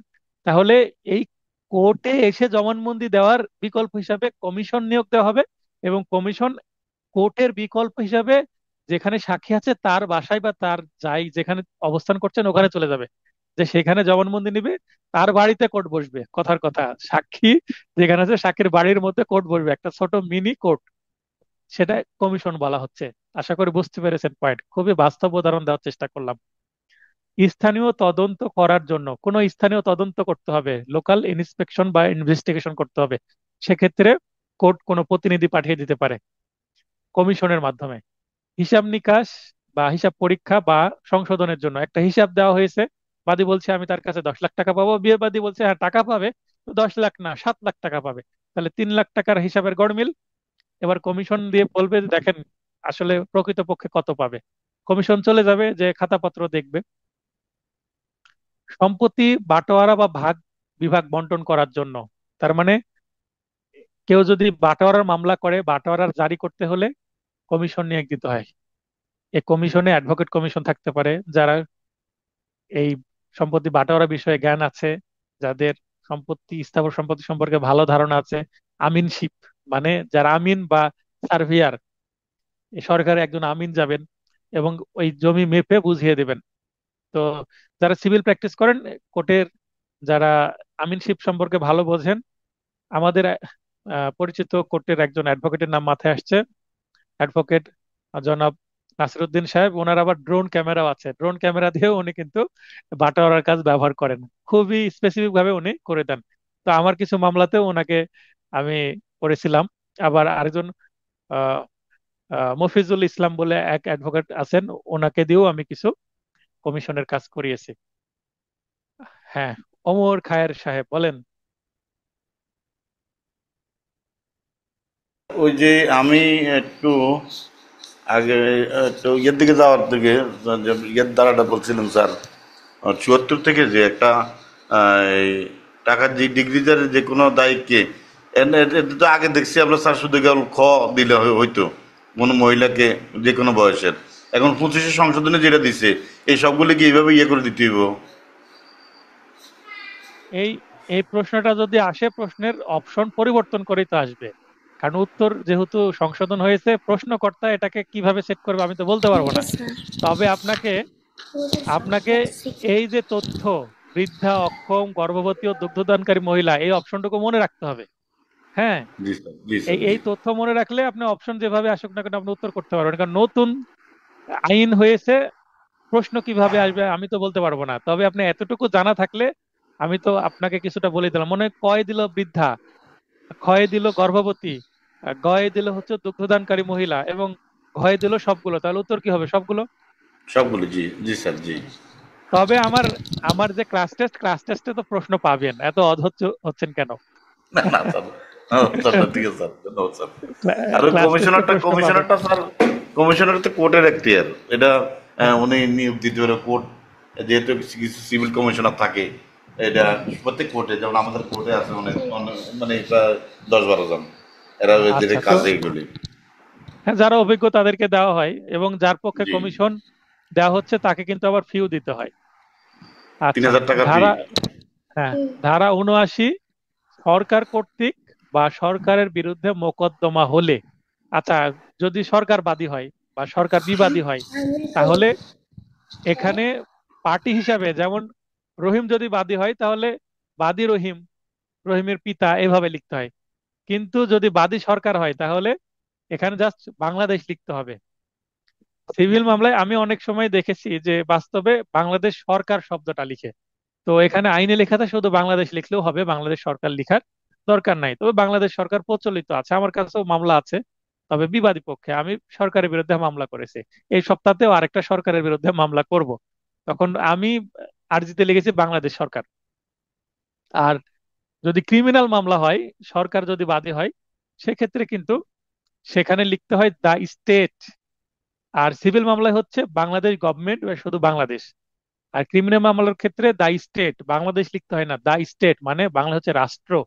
দেখবেন ক্রিমিনাল মামলায় রাষ্ট্র বনাম কোনো মানুষের নাম, আর সিভিল মামলা হচ্ছে বাংলাদেশ বনাম মানুষের নাম। এটা মনে রাখবেন। ধারা 80, সরকারের বিরুদ্ধে মোকদ্দমা করার জন্য কেউ যদি সরকারকে বিবাদী করতে চায়, সরকারের বিরুদ্ধে মামলা করতে চায়, সরকারের বিরুদ্ধে মানে সরকারের কোনো প্রতিষ্ঠানের বিরুদ্ধে বা সরকারের কোনো প্রতিনিধি বা কোনো কর্মচারীর বিরুদ্ধে মামলা করতে চায়, যেটা সরকারের কোনো অফিসের, মনে করেন একজন সরকারি চাকরি করে, তার বিরুদ্ধে ব্যক্তিগত মামলা হতে পারে বা তার যে কর্মের ত্রুটি সংক্রান্ত মামলা হতে পারে। তার মানে আপনি পদের উপরে মামলা করতে পারেন, ব্যক্তির উপরে। এখন রহিম মনে করেন, রহিম একজন সাব রেজিস্ট্রার। এখন যদি রহিমের বিরুদ্ধে মামলা করেন, সেটা যৌতুকের মামলা করতে পারে তার স্ত্রী। রহিম সাব রেজিস্ট্রার হতে পারে, কিন্তু তার স্ত্রী তার বিরুদ্ধে যৌতুকের মামলা যদি করে, তাহলে এখানে রহিমের স্ত্রীর নাম যদি মনে করেন ওই রহিমের স্ত্রীর নাম যদি আশা হয়, তাহলে আশা বনাম রহিম হবে। আশা, ওই আশা বনাম বাংলাদেশ হবে না বা রাষ্ট্র হবে না, কারণ কোনো ব্যক্তির বিরুদ্ধে মামলা হচ্ছে। কিন্তু যদি এখানে সাব রেজিস্ট্রারের কোনো কর্মের বিরুদ্ধে কেউ মামলা করতে চায়, তখন আমাকে কি করতে হবে? মনে করেন মামলা করবে কে? রানা, তখন মোহাম্মদ রানা বনাম কি দিতে হবে? বাংলাদেশ, বাংলাদেশ, এবং সেখানে আপনাকে দিতে হবে যে ওই ওই সংশ্লিষ্ট যে পদ, যে সাব রেজিস্ট্রার, আর জেলার নাম দিতে হবে, কোন জেলার সাব রেজিস্ট্রার বা কোন উপজেলার সাব রেজিস্ট্রার, ডিটেল ঠিকানা দিতে হবে, কিন্তু ব্যক্তির নাম রহিম উল্লেখ করা দরকার নাই। কারণ এখানে পদের বিরুদ্ধে মামলা হচ্ছে। তার মানে বাংলাদেশের সৃষ্টি করা কোনো পদ, সরকারের কোনো পদ। আশা করি বুঝতে পেরেছেন। আচ্ছা, সরকারের বিরুদ্ধে আপনি মামলা করতে চাচ্ছেন, তাহলে 2 মাস পূর্বে সচিব বা জেলা কালেক্টর অফিসে নোটিশ দিতে হবে। নোটিশ দিয়ে বলতে হবে, আগে আগে অনেক সময় লিগ্যাল নোটিশ দেওয়া হয় না, আমরা মামলা করার আগে, চেকের মামলা করার আগে লিগ্যাল নোটিশ দিই আমরা, সেরকম আগে নোটিশ দিতে হবে যে হ্যাঁ আপনাদের বিরুদ্ধে মামলা করতে চাচ্ছি, আগে সমাধান করেন। মানে মামলা করার আগে একটা নোটিশ দিয়ে সমাধানের জন্য একটা বলতে হবে, অগ্রিম অবগত করতে হবে। তবে রেলওয়ে ব্যতীত, রেলওয়ে যদি হয়, রেলওয়ে কর্তৃপক্ষের বিরুদ্ধে হলে মোকদ্দমা করার আগে এই 2 মাস পূর্বে নোটিশ দিতে হবে ঠিকই, কিন্তু সচিব বা জেলা কালেক্টর বরাবর নয়। রেলওয়ের যদি হয় তাহলে রেলওয়ে জেনারেলের অফিস বরাবর নোটিশ দিতে হবে। 2 মাস পূর্বে অফিস মানে দিতে হবে। তো রেলওয়ে হলে রেলওয়ে জেনারেল অফিস বরাবর, রেলওয়ে জেনারেল, জেনারেলের নাম যদি রহিম হয় তাহলে ওই রহিম, মিস্টার রহিম বরাবর দেওয়া যাবে না, রেলওয়ে জেনারেলের অফিস বরাবর দিতে হবে কি, নোটিশ। কারণ এখানে ব্যক্তির বিরুদ্ধে না, পদের বিরুদ্ধে মামলা হচ্ছে, যেটা সরকারি পদ। আর যদি নোটিশ না দিয়ে কেউ মামলা করে ফেলে তাহলে লিখিত জবাব দাখিলের জন্য 3 মাস সময় পাবে। আমরা সাধারণত জানি যে লিখিত জবাব দেওয়ার জন্য সময় দেওয়া হয় 2 মাস, কিন্তু যদি এই চিঠি না দিয়ে যদি ডিরেক্ট কেউ মামলা করে ফেলে তাহলে জবাব দেওয়ার জন্য এক্সট্রা 1 মাস বেশি সময় পাবে। ধারা 41, সরকারি কর্মচারী গ্রেপ্তার ও ব্যক্তিগত হাজিরা হতে অব্যাহতি পাবে। কেউ যদি সরকারি কর্মচারী হয় বা আহ, তার প্রতিদিনের হাজিরা দিতে হবে, এগুলো তার ঝামেলা নাই, তার পক্ষে অ্যাডভোকেট হাজিরা দেওয়া যাবে। আমরা যেমন সিভিল মামলায় কি করি, সাক্ষীর সময় শুধুমাত্র মক্কেলকে ডাকি, তাছাড়া আমরা বলে দিই আমাদের বিকাশ নাম্বারে পেমেন্ট পাঠিয়ে দেন, মানে খরচা পাঠিয়ে দেন মামলার হাজিরা ফি, আমরা হাজিরা দিয়ে দিচ্ছি। এটাকে বলে অ্যাডভোকেট হাজিরা। আমরা বলি বাদী পক্ষে অ্যাডভোকেট হাজিরা অথবা বিবাদী পক্ষে অ্যাডভোকেট হাজিরা, এভাবে আমরা লিখে দিই। সিভিল মামলায় সরাসরি মানে বডিলি মানে ব্যক্তিগতভাবে আসতে হয় না। ক্রিমিনাল মামলাও কিন্তু কেউ যদি মনে করে যে আমি ব্যক্তিগতভাবে আসবো না, তো ক্রিমিনাল মামলাও এটা দরখাস্ত দিয়ে করা যায়, কিন্তু সিভিল মামলায় অটোমেটিকই ব্যক্তিগত হাজিরা লাগে না। কখন লাগবে? ওই পিএইচ পর্যায়ে যখন সাক্ষী শুরু হবে তখন। ডিক্রি জারি ব্যতীত অন্য মোকদ্দমায় সরকারি কর্মচারীকে গ্রেপ্তার করা যাবে না। ডিক্রি জারির সময় কিন্তু করা যাবে। এখন সরকারি কর্মচারী কিন্তু স্ত্রী তার মোহরানার মামলা করেছে তার বিরুদ্ধে, তো ডিক্রি জারি করতে গেলে কিন্তু তার বিরুদ্ধে গ্রেপ্তারি পরোয়ানা জারি করা যাবে এবং তাকে অ্যারেস্ট করাও যাবে, এবং অন্যান্য মামলায় করা যাবে না। তার মানে কিছুটা ছাড় আছে। 87, মোকদ্দমার পক্ষ হিসাবে শাসনকর্তার মোকদ্দমা সম্পর্কে রীতি, নিজ রাষ্ট্রের নামে মোকদ্দমা চলবে, বাদী বা বিবাদী উভয় ক্ষেত্রে অনুমতিক্রমে প্রতিনিধি নামে মোকদ্দমা করা যাবে। অলরেডি যেটা আমি সাব রেজিস্ট্রার দিয়ে উদাহরণ করেছি, উদাহরণ দিয়েছি আর কি। 88, স্বার্থবিহীন মোকদ্দমা ইন্টারপিডার শুট। এখান থেকে প্রশ্ন আছে, ইন্টারপিডার শুট সম্পর্কে কত ধারায় বলা হয়েছে? উত্তর হচ্ছে 88, 88 ধারায় বা 88 ধারায়। বা স্বার্থবিহীন মোকদ্দমা কত ধারায় বলা হয়েছে? 88 ধারায়। এতটুকুই বেশি প্রশ্ন আছে। এখন আপনারা বলতে পারেন ইন্টারপ্লিডার শুট কি? একই সম্পত্তির দাবিতে একই ব্যক্তির বিরুদ্ধে, মানে বিবাদী হবে একটা, 2 বা ততোধিক ব্যক্তির মোকদ্দমা। মনে করেন একই সম্পত্তি, বিবাদী একটা কিন্তু বাদী দুইটা। মনে করেন রহিম আর করিম মামলা করলো কার বিরুদ্ধে? মিস্টার শফিকের বিরুদ্ধে। রহিমও শফিকের বিরুদ্ধে মামলা করেছে, আবার করিমও শফিকের বিরুদ্ধে মামলা করেছে। এই এই দুইটা মামলাকে একসাথে কি বলা হবে? ইন্টারপ্লিডার শুট। 89 মধ্যস্থতা বা মিডিয়েশন। আচ্ছা, ইন্টারপ্রিটার শুট সম্পর্কে আরো ডিটেল আমরা যেতে পারবো, কিন্তু দরকার নেই, এতটুকু মনে রাখেন। ইন্টারপ্রিটার শুট সম্পর্কে আমরা আরো কিছুটা জানবো কোথায়? আদেশ ও বিধিতে। মানে যতটুকু এমসিকিউ লাগে ততটুকুই, আমরা রিটেনে ডিটেলে জানবো। 89 মধ্যস্থতা খুবই ইম্পর্টেন্ট সেকশন, এখান থেকে বারবার প্রশ্ন আসে। After filing written statement the court, এখানে একটা দেখেন খুবই গুরুত্বপূর্ণ শব্দ আছে কি, shall. The court shall, shall দেওয়ার পরে কি বলা হচ্ছে? Refer the dispute for mediation. মানে ফাইলিং হওয়ার পরে রিটেন স্টেটমেন্ট বিবাদী দিবে, দেওয়ার পরে সেটা কোথায় চলে যাবে? মধ্যস্থতা, মধ্যস্থতার উপরে লিখে রাখেন এডিআর। মধ্যস্থতা বা মিডিয়েশনের উপরে লিখে রাখেন এডিআর। এডিআর মানে অল্টারনেটিভ ডিসপিউট রেজলিউশন, ব্র্যাকেটে লেখেন বিকল্প বিরোধ নিষ্পত্তি। এই শব্দটা আমরা কোথায় পড়লাম? ওই যে প্রথম ক্লাসে গতদিন চার্টের মধ্যে পেলাম না, যে লিখিত জবাব দেওয়ার পর এটা কোথায় চলে যাবে? এডিআর এর জন্য চলে যাবে। এডিআর সফল হয়ে গেলে সোলেনামা দিবে এবং সঙ্গে সঙ্গে রায় ডিক্রি হয়ে যাবে। আর যদি এডিআর সফল না হয়, উভয় পক্ষ রাজি না হয়, তাহলে মামলাটা কন্টেস্টে চলে যাবে। তো এখানে শ্যাল শব্দটা দ্বারা কি বোঝাচ্ছে? শ্যাল মানে, শ্যাল এবং উইলের মধ্যে পার্থক্য আছে। শ্যাল, উইল, আবার আরেকটা আছে শ্যাল মে। আইনের এখানে আমরা যদি ইংরেজির একটু জ্ঞান দিই, ইংরেজি গ্রামার, তাহলে শ্যাল উইল আমরা ফিউচার টেন্সে দেখি। আর এখানে আইনের ক্ষেত্রে শ্যালের পরিবর্তে কি ব্যবহার করা হয়? মে। আপনার এখানে নিচে একটু ফাঁকা জায়গা আছে না? এই নিচে এই ফাঁকা জায়গায় শ্যাল, শ্যালের পাশে লিখেন হচ্ছে অবশ্যই বা আদালত বাধ্য। আর মে লিখেন, তার নিচে এখানে লেখেন মে। এই জায়গাতে মে লিখেন, মে লিখে লেখেন যে আদালত বাধ্য নয়, আদালতের বিবেচনামূলক ক্ষমতা। তার মানে যেখানে শ্যাল থাকবে সেখানে আদালত বাধ্য, আর যেখানে মে থাকবে সেখানে আদালত বাধ্য না। আদালত করতেও পারে, নাও করতে পারে, আদালতের ইচ্ছা।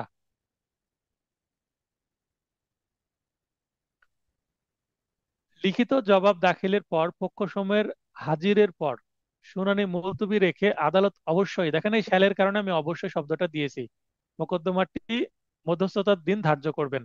তার মানে ডিরেক্ট এটা পরবর্তী স্টেপে যাওয়া যাবে না, মধ্যস্থতার জন্য বা মিডিয়েশনের জন্য একটা ডেট রাখতে হবে। সেটাকে আদালত, দেখবেন কজ লিস্টে মধ্যস্থতা শব্দটা থাকে না, কিন্তু কি থাকে? এডিআর, অল্টারনেটিভ ডিসপিউট রেজলিউশন, এই শব্দটা থাকে। এটি আদালতের বিবেচনা বা ইচ্ছাধীন ক্ষমতা নয়, আমি বলেও দিচ্ছি, কারণ এখানে মে লিখা নাই, এখানে লিখা আছে শ্যাল। বরং এটি আদালতের জন্য বাধ্যতামূলক। তার মানে এই স্টেপ যদি না দেওয়া হয়, তাহলে কিন্তু স্টেপটাকে যদি বাইপাস করা হয়, এডিআর না দেওয়া হয়, তাহলে এটা একটা বড় ধরনের procedural mistake of the court. তাহলে এটা রিভিশন, রিভিউ বা আপিল আদালতের মাধ্যমে কি করা যাবে? সংশোধন করা যাবে। এডিআর দেয়নি, এই জাস্ট একটা পয়েন্টেই মামলার রায় বাতিল করা যাবে। এডিআর এর জন্য ডেট ফিক্সড রাখতে হবে, এডিআর হোক আর না হোক। অর্থঋণ আদালত আইন 2003 এর ক্ষেত্রে এই এডিআর এর কিন্তু প্রসেসটা প্রযোজ্য না।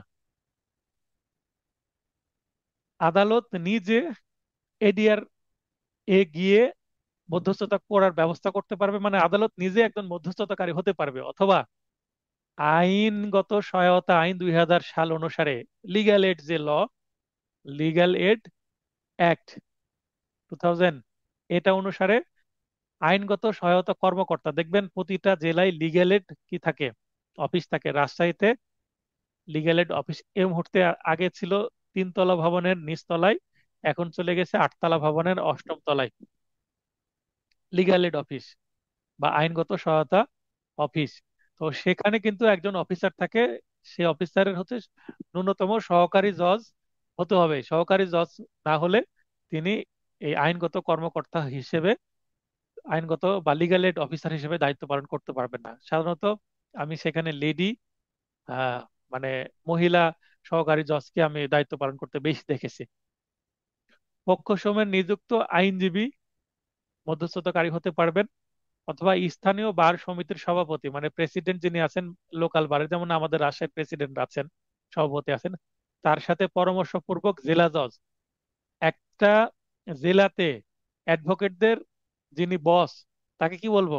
অ্যাডভোকেট, মানে সকল অ্যাডভোকেটদের বস হচ্ছে সভাপতি, প্রেসিডেন্ট। আর সকল বিচারকদের বস কে? জেলা জজ।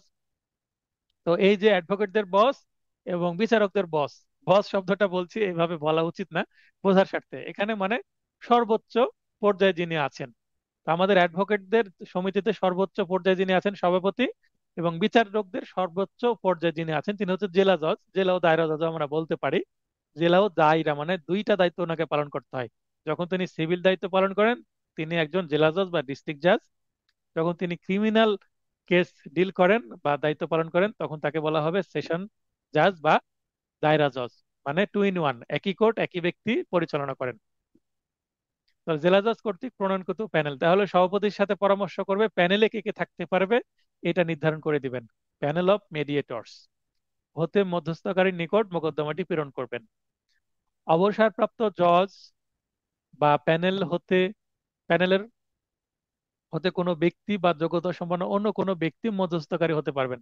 কোনো অবসরপ্রাপ্ত জজকে আহ্বান করতে পারবেন, বা কোনো যোগ্যতা আছে এরকম ব্যক্তিকে নিতে পারেন, অথবা প্যানেলের কোনো ব্যক্তিকে নিতে পারেন মধ্যস্থতাকারী হিসেবে।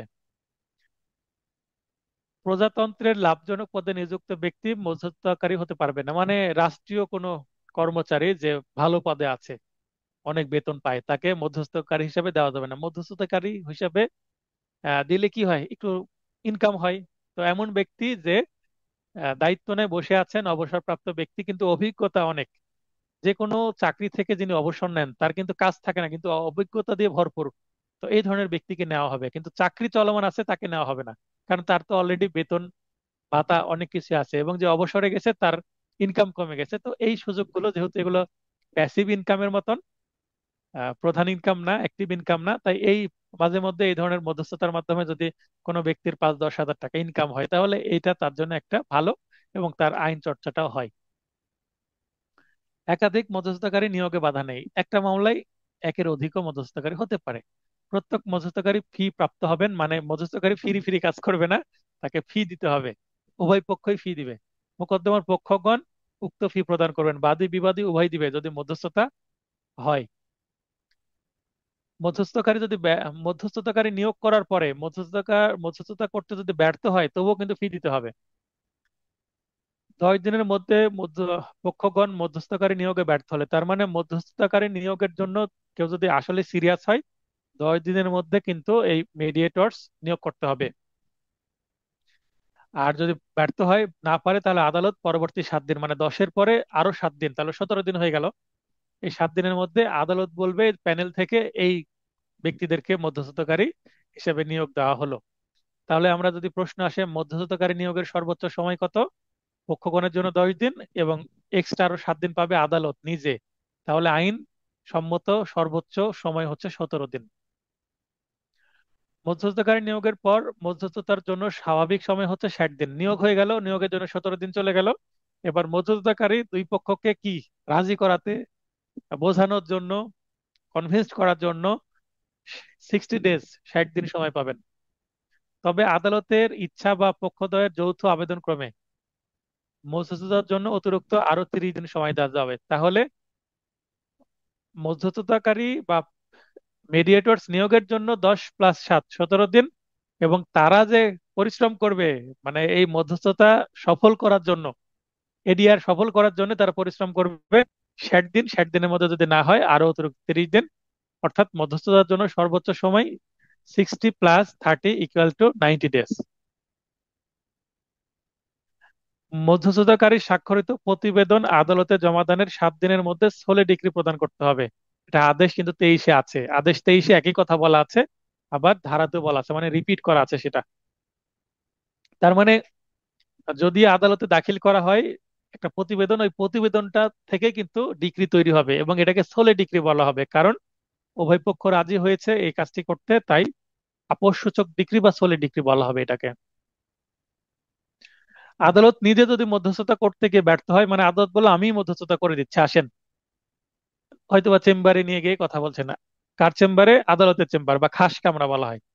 তো সেখানে যদি তিনি ব্যর্থ হন, তাহলে তিনি ওই মামলাটা নিজের কাছে রাখতে পারবেন না, কারণ আদালতে তিনি শুনছিলেন, শুনতে শুনতে নিজের চেম্বারে ইনফর্মাল ওয়েতে বোঝানোর চেষ্টা করছেন। তো সেখানে অনেক গোপন কথা চলে আসে। তো গোপন কথা জেনে গেলে, সেই কথা যেহেতু তিনি জেনে গেছেন, ন্যায় বিচার ব্যাহত হতে পারে। তাই সেই মামলাটা কি করতে হবে, অন্য আদালতে ট্রান্সফার করে দিতে হবে। ওইটার তিনি নিজে শুনতে পারবেন না, মধ্যস্থতার চেষ্টা করলে ব্যর্থ হলে সেটা তিনি ট্রান্সফার করে দিবেন। ওই মামলার বিচার তিনি নিজে করতে পারবেন না, শুনানি করতে পারবেন না, মানে বিচার করতে পারবেন না।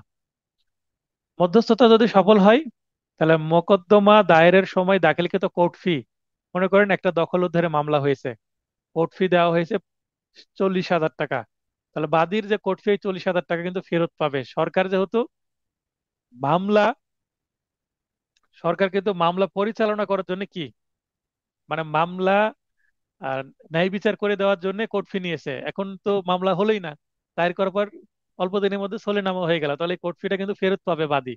60 দিনের মধ্যে ফেরতের নির্দেশ দিবে না, এখানে আদালতে আবেদন করতে হয়, আদালত নির্দেশ দিবে 60 দিনের জন্য ফেরত দিতে। এই টাকাটা কোথায় পাবে? ওই যে কোর্ট ফি যে দেওয়া হয়েছে ওই কোর্ট ফি রিফান্ড হয়ে যাবে। এটা চালানের মাধ্যমে কোর্ট ফি নিতে হয়, ঠিক ওই ওইতে রেভিনিউ শাখা থেকে এটা কি হবে, রিফান্ড হয়ে যাবে। ধারা 89 এ ধারা মতে মধ্যস্থতার মাধ্যমে প্রাপ্ত সোলে ডিক্রির বিরুদ্ধে কি চলবে না, আপিল বা রিভিশন চলবে না। সোলে ডিক্রির বিরুদ্ধে আপিল বা রিভিশন চলবে না। আমরা ধারা 96 এও কিন্তু এটা পাবো। 96 ধারা আমরা আগামী ক্লাসে পড়বো, আজকে নাই। একই জিনিস রিপিট হবে ওখানে।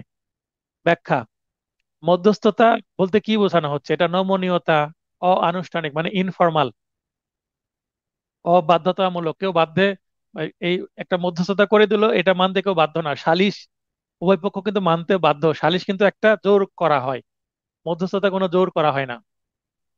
গোপনীয়তা রক্ষা করা হয় মধ্যস্থতা করতে গিয়ে। কেউ যদি এ, না হয় তাহলে এই মধ্যস্থতা করতে গিয়ে যে তথ্যগুলো জানা গেলো এটা গোপন রাখতে হবে। সাক্ষ্য আইনের 126 ধারায় এটা আছে। অপ্রতিদ্বন্দ্বিতামূলক এবং সমঝোতামূলক বিরোধ নিষ্পত্তি হচ্ছে এডিআর বা মধ্যস্থতা। এই মধ্যস্থতা কিন্তু, এই মীমাংসাটা কেমন হতে পারে? এটা আংশিক হতে পারে বা সম্পূর্ণ হতে পারে। মনে করেন দুইটা জমি নিয়ে মামলা, দুইটা দাগের জমি। এক দাগেরটা নিয়ে সমাধান হয়ে গেল, এটা নিয়ে সলিনামা হয়ে গেল, এবং আরেকটা দাগের কিন্তু মামলাটা চলতে পারে। তার মানে একটা মামলা তফসিল যদি একাধিক হয়, একটা নিয়ে সমাধান হলো আরেকটা নিয়ে সমাধান নাও হতে পারে। আবার এরকম হতে পারে মোকদ্দমা করেছে মোহরানা এবং খোরপোশ নিয়ে, তো মোহরানা নিয়ে সেটেল হয়ে গেল, কাবিন নামায় দেওয়া আছে, কিন্তু বললো বাদী চাচ্ছে যে আমি প্রতি মাসে 10,000 টাকা নিব খোরপোশ। আর বিবাদে বলছে আমি 10,000 দিব না, তো বললো ঠিক আছে মোহরানা নিয়ে সেটেল, কিন্তু খোরপোশ নিয়ে মামলা চলবে। তার মানে আংশিকও সেটেল হতে পারে বা মধ্যস্থতা হতে পারে। কামরুজ্জামান ভাই। স্যার সোলেনামা ডিগ্রি বা সোলে ডিগ্রি সম্পর্কে জানতে চাচ্ছিলাম স্যার। সলিড ডিগ্রি বলতে উভয় পক্ষ রাজি হয়ে একটা মীমাংসামূলক সন্তুষ্টিমূলক একটা কি দেয়, কাগজ দেয়। সেই কাগজে কি হয়, সোলে দাখিল করে। তো সোলে মনে করেন বাদী পক্ষ দাখিল করে, বিবাদী পক্ষেরও সাইন থাকে। আবার সকল বাদীর পক্ষে কতিপয় বাদী স্বাক্ষর করে, সকল বিবাদীর পক্ষে কতিপয় বিবাদী স্বাক্ষর করে। তার মানে উভয় পক্ষের সম্মতিতে একটা সম্মতিপত্র। সমঝোতা হয়ে যায়, মানে আপোষ হয়ে যায়। সোলে শব্দের অর্থ আপোষ, আপোষমূলক ডিক্রি। যে ডিক্রি আপোষমূলক হয় সেখানে আপিল বা রিভিশন চলে না। আচ্ছা, আপিল বা রিভিশনের প্রথম গ্রাউন্ড বা হেতুবাদ বা কারণ হচ্ছে সংক্ষুব্ধ হওয়া। তো বাদী যদি ডিক্রি পায় বিবাদী সংক্ষুব্ধ হবে, আর বাদী যদি ডিক্রি না পায়, মামলা না মঞ্জুর হয়, খারিজ হয়, তাহলে বিবাদী জিতে গেল, তাহলে বাদী সংক্ষুব্ধ হবে। মানে যার বিরুদ্ধে মামলার রায় বা আদেশ যাবে সে তো সংক্ষুব্ধ হবে। সংক্ষুব্ধ মানে রাগান্বিত হওয়া, মনোক্ষুব্ধ হওয়া। হ্যাঁ, মানে আমি এই আদালতের রায় মানি না, এটাকে বলে সংক্ষুব্ধ হওয়া। তো যদি উভয় পক্ষ রাজি থাকে এবং দুই পক্ষের স্বার্থ বা শর্ত দিয়ে এই ডকুমেন্টটা সাবমিট করা থাকে, তাহলে এখানে কোনো সংক্ষুব্ধ পক্ষ থাকবে? জি না। আপনি গতকালকে আমার সাথে কথা বলেছেন, রাত্রে ভর্তি হয়ে গেছেন, ঠিক আছে? জি তো আপনি বলেছেন, আমি বলেছি আমার এই কন্ডিশন, এই সাপোর্ট পাবেন। আপনি বলেছেন স্যার আমার এই সাপোর্ট গুলো লাগবে, তাহলে আমিও রাজি আপনিও রাজি। এখানে আমার প্রতি কি আপনি কোনো কারণে অসন্তুষ্ট হয়েছেন এই 24 ঘন্টায়? জি না স্যার। তাহলে আমি আপনার পরে হইনি, তাহলে আমাদের সম্পর্ক ভালো আছে। তো এই আমাদের এখন ক্লাসগুলো চলতে থাকবে। তো এখানে যখন আচ্ছা স্যার, তাহলে স্যার যদি সোলে কোন, ডিগ্রি আর সোলে নামা কি একই বিষয় স্যার? সোলে ডিগ্রি সোলে নামা একই বিষয় তাহলে? না একই বিষয় না। সোলে আচ্ছা নামাটা হচ্ছে অ্যাডভোকেটরা যেই ডকুমেন্টটা দাখিল করে পিটিশন আকারে। আচ্ছা হ্যাঁ, আচ্ছা আচ্ছা। এবং সোলে। এটা অ্যাডভোকেটটা লিখে অ্যাডভোকেট সই করে দাখিল করে। তো দাখিল করার পরে এটা ডিক্রির অংশ হিসেবে ট্রিট হবে, তখন সেটা ডিক্রিতে পরিণত হবে। আচ্ছা। সোলেনামা মানে যেটা আদালতে অ্যাডভোকেটরা দাখিল করলো সই স্বাক্ষর করে, এটা সোলেনামা বলে। কিন্তু জি, এটা তাহলে থেকে আগের যখন কাজটা হচ্ছে সোলে নামা। আগের কাজটা হ্যাঁ, সোলে নামা, পরে যেটা হয়ে রেজাল্ট আসবে সেটা সোলে ডিগ্রি। হ্যাঁ, মানে অ্যাডভোকেটরা বললো স্যার আমরা এই চাই, এটাই ডিক্রি হিসেবে দেন। তখন এই সোলেনামা থেকে ডিক্রি সৃষ্টি হবে। ডিক্রিটা লেখে সেরেস্তাদার। তাহলে সোলেনামা থাকে হচ্ছে পিটিশনে। আমরা সাধারণত টাইপ করে দিই, আগে হয়তো বা হাতে লিখে দেওয়া হতো, কিন্তু সেটা পিটিশনে দিতে হবে। আর ডিগ্রি কিন্তু পিটিশনে হয় না, হাইকোর্টের ফর্মে হয়। রায় এবং ডিগ্রি হাইকোর্টের ফর্মে হয়। ঠিক আছে? ক্লিয়ার হয়েছেন বিষয়টা? জি স্যার। আস্তে আস্তে হয়তো আরেকটু হবে। ঠিক আছে, থ্যাংক ইউ স্যার। রিটেনে গিয়ে আরো এগুলো আরো ক্লিয়ার হবেন। এখন জি স্যার, আপনাকে থ্যাংক ইউ। এই যে ডিপে যাচ্ছেন, এটা কিন্তু আপনার জন্য খুব ভালো হচ্ছে। আপনি লিখিতর জন্য এগিয়ে যাচ্ছেন, ইভেন সিভিলের প্রতি আপনার ইন্টারেস্ট তৈরি হবে। এবং সিভিল জি অ্যাডভোকেট হওয়াটাই সবচেয়ে ভদ্রতা, মানে আমার দৃষ্টিতে। তো এগুলো আমি ঠিক পরে আছে। বোঝাবো রিটেন ক্লাসে গিয়ে। তো ধন্যবাদ ভাই, ক্লাসে অ্যাক্টিভ থাকবেন, তাহলে আমার প্রেশার কম হবে, কারণ আপনার সমস্যা কম হবে, আপনি পারফরমেন্স ভালো করবেন। সবার জন্যই এটা আমার বক্তব্য যে আপনি ক্লাসে যদি অ্যাক্টিভ থাকেন, প্রশ্ন করেন, বুঝে নেন, তাহলে আপনার ক্লাস টেস্ট ভালো হবে, তাহলে আপনার পাস করার সম্ভাবনা বেড়ে যাবে, আপনার প্রতি আমার একটা কনফিডেন্ট তৈরি হবে, এবং আমি আপনাকে সাহস দিতে পারবো আপনি পাস করবেন। তাহলে কোনো টিচার যদি আপনাকে বলে আপনি পাস করবেন, দোয়া আছে আমার এবং আমার ভরসা আছে, এইটাই আপনাকে মনের জোর বাড়িয়ে দিবে এবং পাশের জন্য অনেকটা এগিয়ে নিবে এবং পড়ার মোটিভেশন বাড়াবে। ধারা 89 বি বলা হচ্ছে সালিসি। তা সালিসি এটাও একটা এডিআর, এটাকে বলা হয় আরবিট্রেশন, মানে সালিসি আইন 2001-এর ধারা 9 অনুসারে মোকদ্দমা প্রত্যাহারের পর কেউ যদি রোয়েদাদ প্রাপ্ত না হয়, তা রোয়েদাদ কি? কোনো সালিস বা শ্রম আদালত, শ্রম আদালতে যে রায় দেওয়া হয় সেটাকে আর রায় বা ডিক্রি বা জাজমেন্ট বলা হয় না, সেটাকে রোয়েদাদ বা ইংলিশে বলে অ্যাওয়ার্ড। আমরা তামাদি আইনের 12 ধারার মধ্যে অলরেডি পড়েছি। আর কেউ যদি এ, সালিশ হলো, সালিশে সবকিছু সমাধান হয়ে গেল কিন্তু রায় পাচ্ছে না, তার মানে রোয়েদাদ পাচ্ছে না, তাহলে বলবো যে আমার সালিশে কোনো কাজ হয়নি, আমি নতুন করে আবার মামলা করব, মানে পুনরায় মোকদ্দমা দায়ের করা যাবে। তাহলে কি করতে হবে? সালিশ সমাধান হওয়ার পর রোয়েদাদ পেলাম কি পেলাম না অপেক্ষা করার পর মামলা তুলে নিতে হবে। সালিশে গেছে মানে আমি আগেই মামলা প্রত্যাহার করব, এটা করা উচিত না। আমি গতকালকে কোর্টে একটা কাণ্ড দেখলাম। একটা যৌতুকের মামলা একটা মহিলা প্রত্যাহার করলো। কেন প্রত্যাহার করলো? বলছে স্যার আমরা এলাকায় সমাধান করে নিব। এলাকায় সমাধান করে নিব বলে প্রত্যাহার করার দরকার নাই, আগে সমাধান করে আসেন তারপর প্রত্যাহার প্রত্যাহার করা উচিত। কারণ মামলা প্রত্যাহার করে নিলে যদি সমাধান না হয় পরে আপনি বিপদে পড়বেন। তো বাদী সতর্ক হবেন, আগে সমাধান পরে মামলা প্রত্যাহার। সমাধান হোক, 2-3 ডেট পড়ুক, তারপরে প্রত্যাহার। আমার বাদীকে আমি সেটাই বলি, বিশেষ করে যৌতুকের মামলায়। 89 সি, আপিলে মধ্যস্থতা। বলা হচ্ছে আপিলেও মধ্যস্থতা করা যাবে। আমরা একটু আগে 89 এ ধারায় যে বিধানগুলো পড়লাম না, সেম বিধান আমাকে কি করতে হবে? ফলো করতে হবে। কিন্তু ওখানে হচ্ছে মূল মামলা, আর আপিলে হচ্ছে আপিল কথাটা আসবে, তার মানে কিছুটা পরিবর্তন করে নিতে হবে, যেটাকে বলা হচ্ছে প্রয়োজনীয় পরিবর্তন। এটাকে আরবিতে বলা হচ্ছে মুটাটিস মুটান্ডিস, এটা কিন্তু আরবি ভাষা। 91 গণ উপদ্রব বা পাবলিক nuisance। কোনো বিশেষ ক্ষতি না হলেও অ্যাটর্নি জেনারেল নিজে বা তার লিখিত অনুমতি ক্রমে 2 বা ততোধিক ব্যক্তি নিষেধাজ্ঞা বা যথাযথ প্রতিকারের দাবিতে মোকদ্দমা দায়ের করতে পারবে। তার মানে নুইসেন্সের মামলা অ্যাটর্নি জেনারেল স্যার নিজে একাই করতে পারবেন, কিন্তু অন্য সাধারণ পাবলিক যদি করতে চায় তাহলে অ্যাটর্নি জেনারেলের কাছে আগে প্রায়র পারমিশন নিতে হবে, পূর্ব অনুমতি নিতে হবে, এবং এটা মিনিমাম 2 জন বাদী থাকতে হবে। 94 অতিরিক্ত কার্যক্রম বা সাপ্লিমেন্টারি প্রসিডিং 5টি ক্ষেত্রে করা যায়। বিচারের উদ্দেশ্য ব্যাহত রোধ করতে আদালত আদেশ দিবেন। দেওয়ানি কারাগারে প্রেরণের আদেশ দিতে পারবেন, যেটা 94-এর এ তে। আর সম্পত্তি ক্রোকের আদেশ 94-এর বি। অস্থায়ী নিষেধাজ্ঞার আদেশ 94-এর সি। রিসিভার নিয়োগের আদেশ। হ্যাঁ, তো আমরা যেটা আলোচনা করছিলাম ধারা 94 বলছে অতিরিক্ত কার্যক্রম বা সাপ্লিমেন্টারি প্রসিডিং, মানে যেটা সাধারণত লাগে না, প্রয়োজনে এই পদ্ধতি ব্যবহার করা যেতে পারে। পড়ছিলাম রিসিভার নিয়োগের আদেশ, এটা সেকশন 94-ডি-তে আছে। এবং আদালত যেরূপ উপযুক্ত মনে করেন তদ্রূপ অন্তর্বর্তীকালীন আদেশ। অন্তর্বর্তীকালীন আদেশের ইংরেজি হচ্ছে ইন্টারলোকিউটরি অর্ডার, সিভিলের ক্ষেত্রে। আর ক্রিমিনালের ক্ষেত্রে অন্তর্বর্তীকালীন অনেক সময় জামিন নেয়, আদেশ নেয়, সেটাকে আপনার ইন্টারলোকিউটরি না বলে অন্য কিছু ল্যাঙ্গুয়েজও অন্তর্বর্তীকালীন আদেশ, ইন্টারলোকিউটরি অর্ডার, এই শব্দটা মনে রাখবেন। ক্রিমিনালের ক্ষেত্রে আপনার যখন আমরা সিআরপিসি পড়বো, জামিনের প্রকারভেদ যখন পড়তে যাব, তখন অন্তর্বর্তীকালীন বা একটা নির্দিষ্ট তারিখ পর্যন্ত জামিন, এটা বলা হয়, যদিও সেখানে ইন্টারলোকিউটরি কথাটা নাই। আচ্ছা, তাহলে 94 আমরা দেখলাম যে 5টি ক্ষেত্রে আদালত সাপ্লিমেন্টারি প্রসিডিং গ্রহণ করতে পারেন বা আদেশ দিতে পারেন। এখানে দেখেন না, আমি আবার ব্র্যাকেটে সেকশন 94-এ, সেকশন 94-বি, সি, ডি, ই এটা কেন রেখেছি? কারণ অনেক সময় ইংরেজিতে প্রশ্ন আসে, যেমন নিষেধাজ্ঞা বা ইনজাংশনের আদেশ দেওয়া হয় কত ধারায়, কত ধারায় দিয়ে 94A, 94B, 94C, এইভাবে মানে এই যে 94 সবগুলো অপশনে দিয়েছে 94, আর ABC এভাবে দিয়েছে। আমি প্রশ্নটা দেখিয়ে দিব আপনাদেরকে এমসিকিউ, তাহলে বুঝতে পারবেন কেন আমি ব্র্যাকেটে সেকশন দিয়ে 94ABC রেখেছি ব্র্যাকেটে। আনোয়ার ভাই লাইনে আসার সুযোগ দিয়েছে, চাইলে লাইনে আসতে পারেন।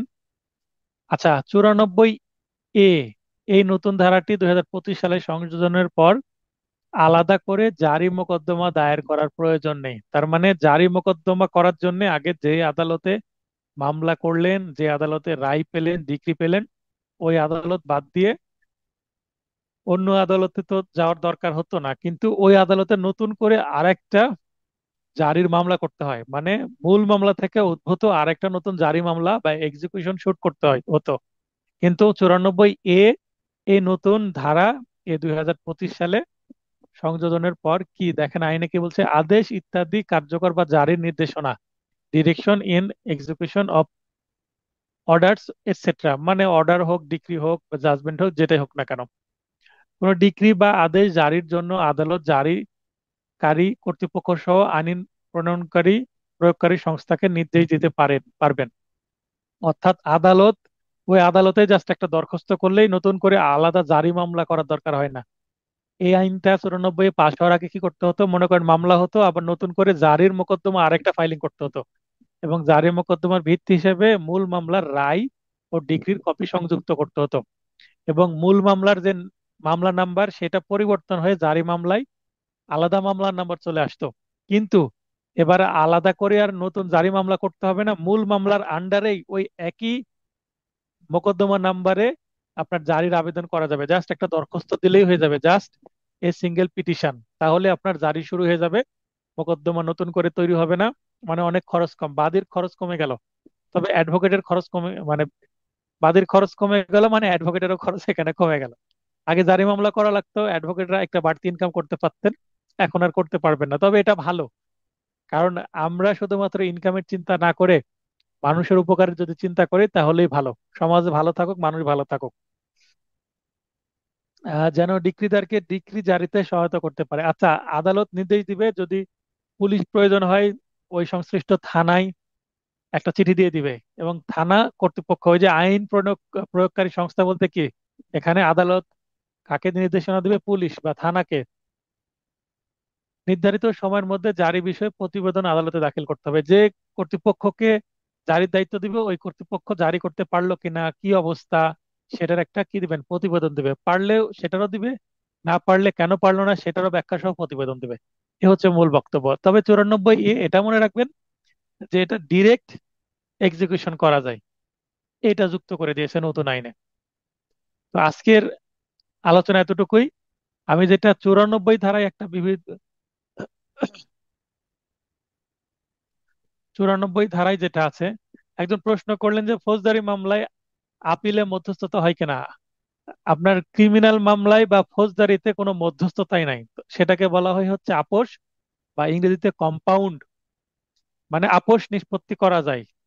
যেটা সিআরপিসি আমরা পড়লে, সিআরপিসির যে তফসিল আছে, তফসিলের 8ম কলামে বলা আছে কে বিচার করতে পারে, এবং তার আগের কলামে অর্থাৎ 7ম কলামে বলা আছে যে এইটা কম্পাউন্ড করতে পারা যাবে কিনা, যদি পারে পক্ষরা নিজেরা করতে পারবে কিনা, বা আদালতের অনুমতি লাগবে কিনা, এই বিষয়গুলো বলা আছে। আর কম্পাউন্ড যোগ্য কিনা, যোগ্য হলে কে করতে পারবে। তো আমরা সিআরপিসি পড়লে ফৌজদারি মামলায় কিভাবে আপোষ হয় সেটা আমরা দেখব।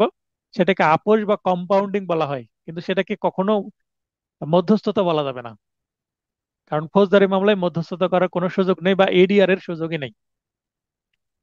তাহলে আপিলে তো সুযোগ থাকবে না। তবে হ্যাঁ, ফৌজদারি মামলা আপিলে গিয়েও কিন্তু কি করা যাবে, আপোষ করা যাবে। সেটাকে আপোষ শব্দটা বলতে পারবো আমরা। সিভিল মামলাতেও বাংলাতে আপোষ ব্যবহার করা যাবে, ক্রিমিনাল মামলাতেও আপোষ শব্দটা ব্যবহার করা যাবে, কিন্তু ইংরেজিতে ক্রিমিনাল মামলায় কম্পাউন্ড বলা হয়, আপোষ নিষ্পত্তি।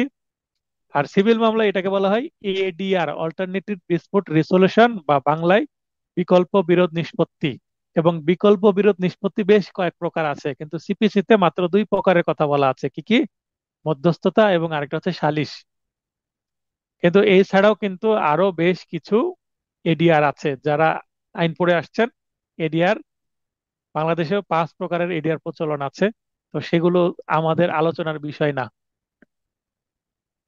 সিপিসিতে সেগুলো নাই, এডিআর নিয়ে আলাদা আইনই আছে।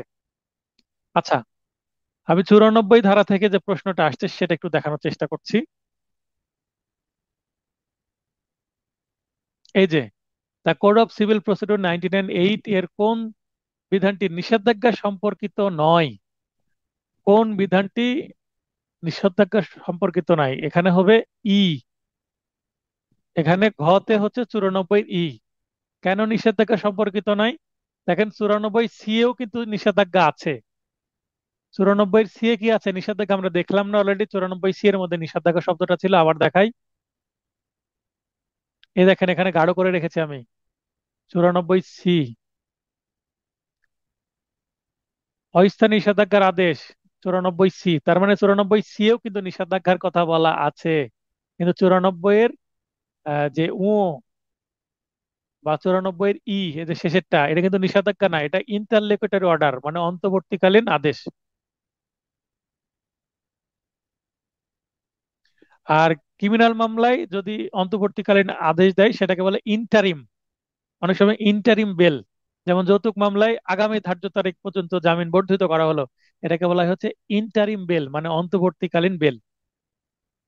বা যে কোনো আদেশ হতে পারে, এই তারিখ পর্যন্ত এই আদেশটা দেওয়া হলো, এটাকে ক্রিমিনাল মামলায় ইন্টারিম। আর সিভিল মামলা হচ্ছে ইন্টারলোকুটরি। সিভিল ক্রিমিনালে শব্দের পার্থক্য আছে, কারণ এই আইন তৈরি করার যারা তৈরি করেছেন তারা ব্যক্তি ভিন্ন, তাই শব্দ বিভিন্ন ব্যবহার করেছেন, ভিন্ন শব্দ ব্যবহার করেছেন।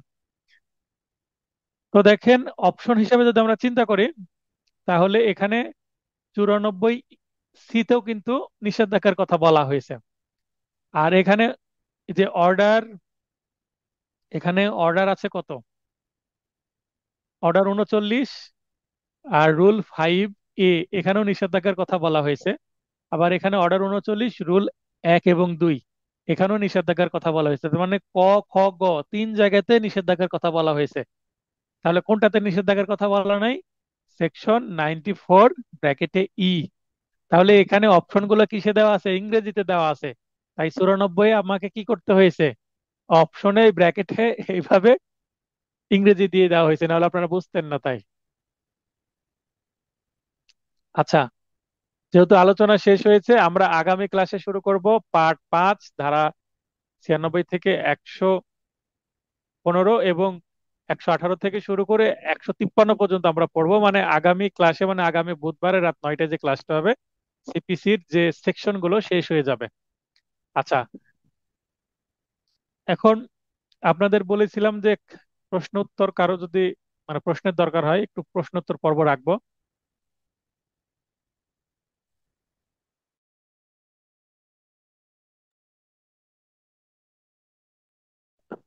দেখেন একটু শব্দ হলো, এই শব্দের অর্থ হচ্ছে এই মুহূর্তে আপনাদের কারো হাত উত্তোলন করার দরকার নেই। যে কেউ চাইলে আজকের ক্লাস সম্পর্কে, শুধুমাত্র সিপিসির আজকের ক্লাস সম্পর্কে কারো প্রশ্ন থাকলে, বা গত ক্লাস, মানে এই 94 ধারা পর্যন্ত কারো যদি প্রশ্ন থাকে সিপিসির উপরে, প্রশ্ন করতে পারেন। হাত উত্তোলন করার দরকার নাই, জাস্ট মাইক টাচ করলে অন হয়ে যাবে, কারণ একটু আগে শব্দ হলো, তার মানে সবার মাইক অন করার আমি পারমিশন দিয়ে দিয়েছি 1 ক্লিকে।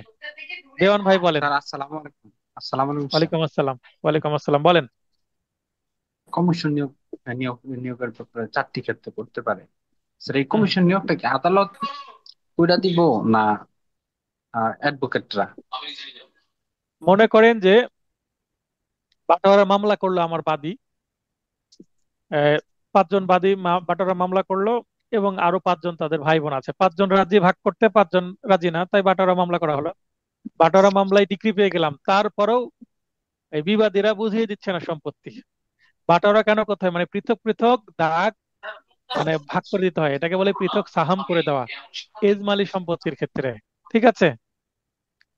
তো যেহেতু পৃথক সাহাম করতে হবে, আলাদা আলাদা ভাগ করে দিচ্ছে না, দাগ বুঝে দিচ্ছে না, খুঁটি পুঁতি দিচ্ছে না, দাগ টেনে দিচ্ছে না, অনেক সময় রং দিতে হয় বা দেওয়াল তুলে দিতে হয় বা কাঁটা তার দিতে হয়, যে এটা যে ক্ষেত্রে প্রযোজ্য হয়, জমির অবস্থান, কি জমি ভাগ হচ্ছে তার উপর ডিপেন্ড করে। তো কখন প্রয়োজন হয়? মোস্তফা ভাই, মোস্তফা ভাই আপনি পরে লাইনে আসেন, যেহেতু আপনার কথা যখন শুরু করবেন তখন লাইনে আসেন, আপনার ওখানে টেলিভিশন বা নয় চলছে। দেওয়ান ভাই, তো মনে করেন যে কখন কমিশন দিতে হবে, ওই যে বিবাদীরা আমাকে সম্পত্তি বুঝিয়ে দিচ্ছে না, তখন আমি আদালতে একটা দরখাস্ত দেবো, ইওর অনার এই মামলাটা জারির জন্য এক অ্যাডভোকেট কমিশন নিয়োগ করা হোক বা কমিশন নিয়োগ করা হোক। তো কমিশন নিয়োগ করলে সাধারণত কিছু অ্যাডভোকেট আছেন কমিশনের কাজ করেন, সিভিল যারা বোঝেন, যাদের আমিনশিপ সম্পর্কে ধারণা আছে, দাগ টাগ ভালো বোঝেন, সরকারি যারা সার্ভেয়ার আমিন আছে তার সাথে অ্যাডভোকেট কমিশন থাকেন। তো এখানে যখন দরখাস্ত করা হয়, আদালত যারা কমিশনের জন্য কাজ করে থাকেন তাদেরকে নিয়োগ করে দেন। এক বা একাধিক অ্যাডভোকেট থাকেন, সরকারি কি থাকেন, আমিন থাকেন, এবং প্রয়োজনীয় পুলিশ সাপোর্ট থাকে। সংশ্লিষ্ট থানার পুলিশের কাছেও একটা কি চলে যায়, ওসির কাছে একটা চিঠি চলে যায়, যেন এই কমিশন মানে দুজন অ্যাডভোকেট দিলেন, সাথে একজন সার্ভেয়ার দিলেন, হয়তো বা কোর্টের একজন কর্মচারী দিলেন জারিকারকের থেকে, এবং এর সাথে হয়তো বা চাচ্ছেন 4 জন বা 5 জন, সম্পত্তির পরিমাণ অনুসারে 4-5 জন পুলিশ সদস্য। তো এটা ওসিকে দিয়ে দিলেন, তখন তারা সবাই মিলে কোথায় চলে যাবে, সংশ্লিষ্ট জমিতে যাবে এবং ভাগ করে দিবে। তো এই যে ব্যক্তিরা গেলেন, এটাকে বলা হচ্ছে কমিশন, মানে এটা হচ্ছে অল্টারনেটিভ অফ দ্য কোর্ট। মানে কোনো একটা আদালত বা purpose- বিচারক নিজে মাঠে যান না, বিচারকের প্রতিনিধি পাঠান। এই যে বিচারকের প্রতিনিধি পাঠাচ্ছেন কোনো কাজের জন্য, সেটাকে বলা হচ্ছে কমিশন। ক্লিয়ার হয়েছেন? Yes, thanks. যেমন সরকারের কোনো কাজের জন্য কমিটি গঠন করা হয়, তেমনই তদন্ত কমিটি, এই কমিটি, তো এটাকে বলা হচ্ছে কমিশন। সিভিল কোর্টের ভাষা এটা কমিশন, ইংরেজিতে কমিশন, বাংলাতেও কমিশনই বলা হয়। আর প্রশ্ন আছে আপনার? Yes. আচ্ছা, এরপরে মোস্তফা ভাই লাইনে আসেন, এসে প্রশ্ন করেন। আসসালামু আলাইকুম স্যার। ওয়েলকাম সালাম ভাই, ক্লাস বোঝা যাচ্ছে তো? হ্যাঁ, বোঝা যাচ্ছে স্যার, স্পষ্ট বুঝতেছি, সমস্যা নাই। স্যার, আমার আচ্ছা। কোশ্চেন হচ্ছে, আমরা যে এই যে দেওয়ানি এবং ফৌজদারি মামলা সিপিসি এবং আমরা সিআরপিসি বলতেছি, হুম। এটার আসলে মিনিংটা কি? এই দেখেন, স্ক্রিন তো দেখতে পাচ্ছেন। একটু আগে হ্যাঁ একটা জি স্যার, প্রশ্ন দেখতে পড়লাম পাচ্ছি। না, একটু আগে প্রশ্ন পড়লাম না আমি? জি এখানে কি লিখেছে? দা কোড অফ সিভিল প্রসিডিউর, ঠিক আছে? জি এখানে এখানে দেখেন একটা সি আছে, হ্যাঁ, জি। এখানে একটা পি আছে, আর এখানে একটা সি আছে, তাই এটাকে বলা হচ্ছে সংক্ষেপে সিপিসি। হ্যাঁ, তার মানে না সিপিসি এটা, মানে কোড অফ সিভিল প্রসিডিউর, ঠিক আছে? হ্যাঁ আচ্ছা, এখানে আপনি যদি বলেন যে তাহলে সিপিসি না বলে সিসিপি হলে তো ভালো হতো নাকি? জি স্যার, এইটাই মিলাতে আচ্ছা, পারতেছি না। আচ্ছা, এটাও মিলিয়ে দিচ্ছি।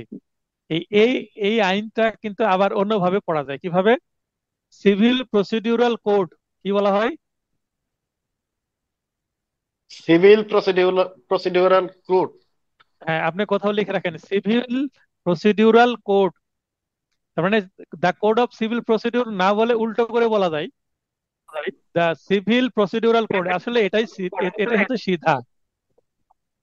হ্যাঁ, এটাই এটাই সি- সোজা, হ্যাঁ ঠিক আছে। হ্যাঁ, তো আপনি এর উপরে লিখে নেন সিভিল প্রসিডিউরাল, এখানে এখানে যে শেষে ই আছে না, ইটা কেটে দেন, এখানে এ এল দিয়ে দেন, তাহলে সিভিল আচ্ছা, প্রসিডিউরাল, এবং শেষে লিখেন কোড, তাহলে দেখেন মিলে যাবে সিপিসি।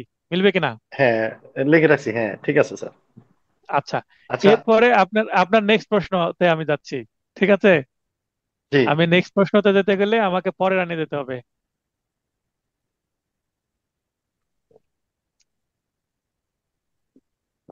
একটু ধৈর্য ধরে অপেক্ষা করেন, পরে লাইনে যাচ্ছি আমি। দেখেন এখানে দা কোড অফ ক্রিমিনাল প্রসিডিউর আছে না? জি স্যার। আচ্ছা, তো এখানে এটাও আবার আপনি উপরে লিখে রাখেন হচ্ছে, বা অন্য কোথাও লিখে রাখেন খাতায়, যে ক্রিমিনাল প্রসিডিউরাল কোড কি হবে? Criminal procedural code. হ্যাঁ, তো ক্রিমিনাল প্রসিডিউরাল কোড, তো এখানে এখানেও যদি ক্রিমিনালের প্রথমে আমি সি লিই, তাহলে সি, এখানে পি, তাহলে সিপি আর কোডের সি, তাহলে সিপিসি, তাহলে ওইটাও সিপিসি এটাও সিপিসি, কনফিউশন হবে না? কনফিউশন হয়ে যাবে, হ্যাঁ। তো এখানে এই কারণে এখানে সি এর সাথে দেখেন একটা ছোট আর আছে না, হ্যাঁ সিআরপিসি। তাই এখানে হবে সিআরপিসি। তার মানে বড় হাতের সি, ছোট হাতের আর, এটা হচ্ছে সিআর আর পিসি, সিআরপিসি। এভাবে সিআরপিসি বলা হয়। তার মানে এই আইনটাকে আচ্ছা সংক্ষিপ্ত ভাবে সিআরপিসি বলা হয়। তাহলে সি এর সাথে আর কেন হয়? ওই যে বড় হাতের সি আর ছোট হাতের আরটা নেওয়া হবে। যদি সিপিসি আর এখানেও সিপিসি না মিলে যেত তাহলে হয়তো বা এটার নামও সিপিসি হতো, কিন্তু যেহেতু দুইটাই সিপিসি হয়ে যাচ্ছে তাই এখানে সিআরপিসি। ক্লিয়ার হয়েছেন? হ্যাঁ জি স্যার, ক্লিয়ার স্যার। খুবই আরেকটা স্যার চমৎকার, এটার খুবই চমৎকার প্রশ্ন করেছেন। আচ্ছা স্যার, আরেকটা আমার আজকে পড়ার সাথে রিলেভেন্ট না, এটা হচ্ছে মানে অন্য একটা কোশ্চেন। সেটা হচ্ছে যে আমরা যে ধারাবাহিকভাবে পড়ে যাচ্ছি, হুম যে ক্লাস টেস্ট গুলি দিচ্ছি, এবং হুম এখানে যে আহ, আহ, ইগুলি আছে, এমসিকিউ কোশ্চেন গুলি সেট করা হয়েছে। হুম। তো আপনার যেহেতু এই যে নোটটা থেকে আমি গতবারও আহ, আহ, শুধু নোট নিয়েছিলাম, আমি কোচিং এ ভর্তি হয় নাই। আপনি বাট কোন নোটটা নিয়েছিলেন? মানে এই মেন নোট নিয়েছেন না ফাইনালটা শুধু নিয়েছিলেন? আমি দুইটাই নিয়েছিলাম, মেইন নোট এবং আচ্ছা। ফাইনাল টাচ দুইটা নিয়েছিলাম, কিন্তু দুর্ভাগ্যবশত আমি এই যে জব করি, পাশাপাশি আমরা ইনকাম ট্যাক্স প্র্যাকটিস করি, হুম। আমি একজন আইটিপি, যার কারণে দুইটার চাপের কারণে আমি ওই ভালোভাবে নিতে পারিনি, মানে মানে আমার প্রিপারেশন নোটটা নিতে পারিনি। আমার নোটটা কমপ্লিট করতে পারেননি, তাই তো? না পারিনি, হ্যাঁ। তো হুম আমি যেটা দেখছি যে 90% বা 95% পর্যন্ত কমন পড়ে। তো হুম। এখন আমরা যে এখানে যে এমসিকিউ গুলো সেট করা আছে, আমরা যদি এটার উপরে বেশি ফোকাস দিই, তাতে কি আমাদের এরকম 90% বা 85% পর্যন্ত কি আমরা কমন পাওয়ার সম্ভাবনা আছে কিনা? কোন এমসিকিউ এর কথা বলছেন? আমরা যে এই যে আপনার বইয়ের মধ্যে নেক্সট যে, যেগুলো আছে। হ্যাঁ এই বইয়ের যে ভিতরে এখানে যেগুলি যেমন আছে আর কি। এই যে জি বিগত জি। বার কাউন্সিল ও জুডিশিয়ারি পরীক্ষার এমসিকিউ প্রশ্নাবলী, এই যে এখানে যে এমসিকিউ হ্যাঁ গুলো দেওয়া আছে এগুলোর কথা বলছেন তো, তাই না? হ্যাঁ জি জি স্যার, জি জি। স্যার। এবং ক্লাস টেস্ট যেগুলো দিচ্ছি আর কি, হুম ক্লাস টেস্টেও তো দেখি যে এগুলোর বাইরেও দু চারটা কোশ্চেন আপনি করেন। তো হুম ক্লাস টেস্ট গুলোও আমি সংরক্ষণে রাখতেছি, এবং এগুলো তো আছেই। হুম। তো এই দুইটা বা ফাইনাল টাচে যেগুলি থাকবে, এখান থেকেই তো বেশিরভাগ দেখি ফাইনাল টাচে থাকে। তো আপনি আপনি এগুলো আপনার প্রশ্নের উত্তর হচ্ছে ক্লাস টেস্ট, এখানকার প্রশ্ন, মডেল টেস্ট, মডেল টেস্ট নিব তো রিভিশন ক্লাসে, সবকিছু মিলে শুধু যদি এমসিকিউ ফোকাস করেন আপনি 20 কমন পাবেন কিনা গ্যারান্টি দিতে পারবো না। আচ্ছা স্যার, এইটাই জানার জন্য, কারণ তো এই যে তাহলে তো ধারাগুলো ভালোভাবে বুঝতে হবে এবং পড়তে হবে, এইটাই জানার জন্য আর কি স্যার। আচ্ছা, এখন আমি প্রায় 11টা বাজে, তাহলে 9টা থেকে 11টা পর্যন্ত এই 2 ঘন্টা যে বক বক করছি, আমি খুব একটা এমসিকিউ ফোকাস করি কখনো? আমার ক্লাসের স্টাইল কখনো আমি না এমসিকিউ স্যার। পড়াই কিনা দেখেন, আমি কিন্তু না না এমসিকিউ না কখনো না। ফোকাস করিনি। আমি আপনাকে আইন শেখাবো, আমি আপনাকে তথ্য শেখাবো। যেমন নতুন একটা আইন দেখালাম যে টাকার মামলায় আগে যে কোনো বয়সের মহিলাকে অ্যারেস্ট করা যেত না, এটা আগের আইন ছিল। আর জি এখনকার স্যার। অ্যামেন্ডমেন্টের পরের আইন কি? যে এখানে কোনো বয়োজ্যেষ্ঠ মহিলা, মানে বৃদ্ধা, ঠিক আছে, তারপরে এখানে জি স্যার। গর্ভবতী মহিলা, কোনো অক্ষম ব্যক্তি, এখানে অক্ষম বলতে কিন্তু মহিলার কথা বোঝেনি। তার মানে আগে কিন্তু শুধুমাত্র মহিলার ক্ষেত্রে প্রযোজ্য ছিল, এবার কিন্তু পুরুষ যুক্ত হয়েছে। কিভাবে পুরুষ যুক্ত হলো? এখানে বৃদ্ধার কথা বলা হয়েছে, মানে ওল্ড পার্সন, এখানে নারী পুরুষ উভয় বৃদ্ধ ব্যক্তি। উভয়ই আছে, হ্যাঁ। তারপরে এখানে বলা হয়েছে অক্ষম, অক্ষম মানে এখানে নারী পুরুষ উভয়, নারী পুরুষ উভয়কে অক্ষম বলা হচ্ছে। ঠিক আছে, মানে এখানে জেন্ডার বা লিঙ্গ ফিক্সড না। একজন বৃদ্ধ ব্যক্তি যে নারী হতে পারে পুরুষ হতে পারে, একজন অক্ষম ব্যক্তি সে নারী হতে পারে পুরুষ হতে পারে, তাকেও এখানে ছাড় দেওয়া হয়েছে, টাকার মামলায় গ্রেপ্তার করা যাবে না। আর মহিলার ক্ষেত্রে আগে যে কোনো বয়সের মহিলার কথা ছিল, এবার মহিলাটা যুক্ত হয়েছে কি? দুগ্ধদানকারী এবং গর্ভবতী, প্রেগনেন্ট মহিলা এবং ব্রেস্ট ফিডিং মাদার। ঠিক আছে, তাহলে জি স্যার। এখানে পরিবর্তন হয়ে গেল না আইনটা? এই আইনটুকু যদি আপনি বোঝেন, ভাই এখান থেকে প্রশ্ন যেভাবে আসুক না কেন পারার কথা। জি স্যার জি।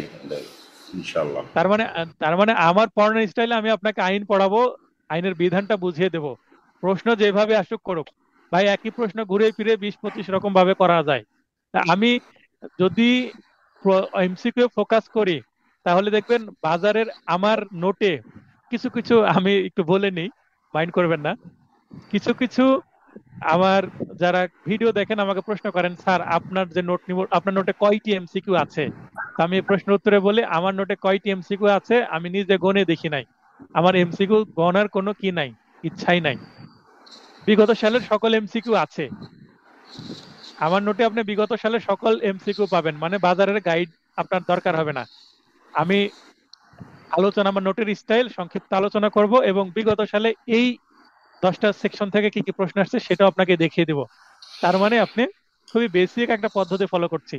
যেমন আমরা হাই স্কুলে যে বইগুলো পড়েছি, যেমন বাংলা বই পড়েছি, গল্পের বই একটা গল্প দিয়ে দিল, যেমন রবীন্দ্রনাথের ছুটি গল্প আমরা পড়িনি?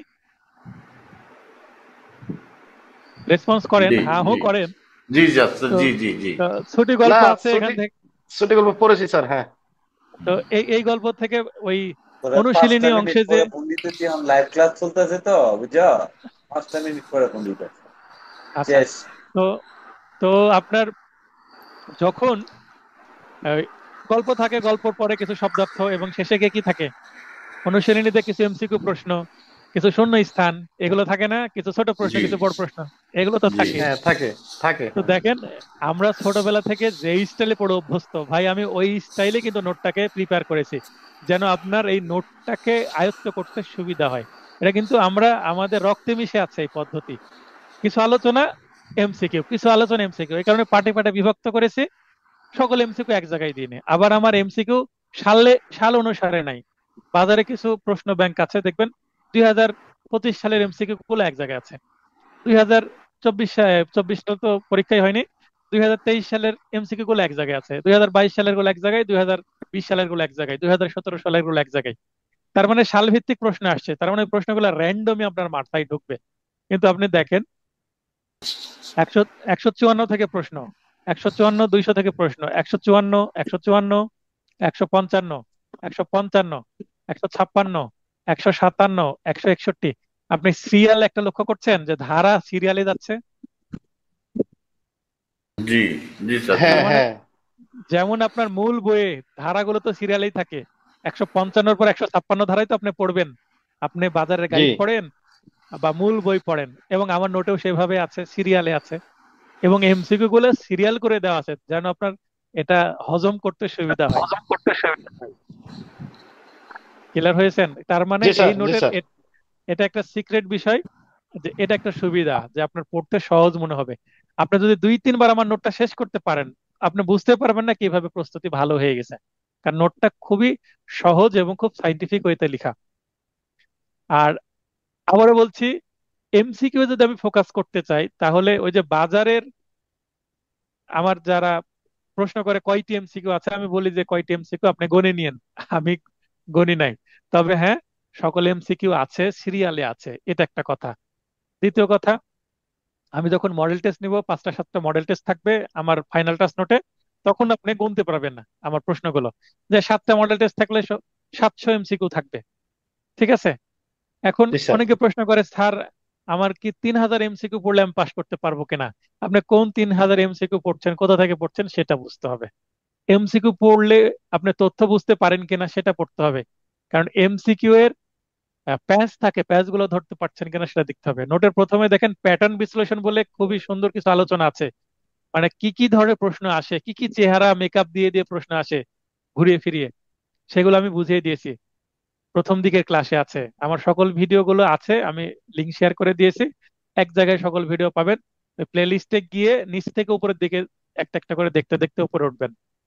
তো আমি আবারও বলছি, আপনি একটা এমসিকিউ পড়লে আপনি একটা নির্দিষ্ট সামান্য তথ্য জানতে পারবেন, কিন্তু একটা ধারা যদি মাথায় ঢোকে, এই ধারা থেকে 10টা প্রশ্ন আসলেও আপনি উত্তর করে আসতে পারবেন। তাহলে আপনি মূল জিনিসে থাকবেন, না দাঁড়া, এর বাইরে যে এমসিকিউ ফোকাস করবেন? স্যার এটা আমার না, মতো হচ্ছে মূল স্যার। না, এটা মূল প্রশ্ন ধারাটা আমি থাকবে কেন স্যার। করছি স্যার? আপনি আপনার আপনি যেখানে যেখানে ল করেছেন, সে টিচারকে বলবেন, খালি বলবেন যে বিআর অ্যাক্ট ভালো করে পড়েন, বিআর অ্যাক্ট ভালো করে পড়েন। বিআর অ্যাক্ট কি মানে? আইনটা ভালো করে দেখেন, বাড়তি কিছু পড়ার দরকার নাই। আপনি যদি এমসিকিউ একটাও না পড়েন, তারপরেও আপনার শুধু এই ধারার আলোচনা পড়ে গিয়েও আপনি পাশ করতে পারবেন। কিন্তু হ্যাঁ, এমসিকিউ পড়লে আপনার ভিতরে একটু কনফিডেন্ট আসবে, হ্যাঁ প্রশ্ন কেমন আসে, কোন লেভেলের কঠিন, কোন লেভেলের মিডিয়াম, কোন লেভেলের ইজি, জুডিশিয়ারির প্রশ্ন প্যাটার্ন কেমন, তারপর বার কাউন্সিলের প্রশ্ন প্যাটার্ন কেমন, একটা ধারণা থাকলে মানে পথটা চেনা হয়, চেনা পথে চলতে সুবিধা হয়। বুঝছেন নি?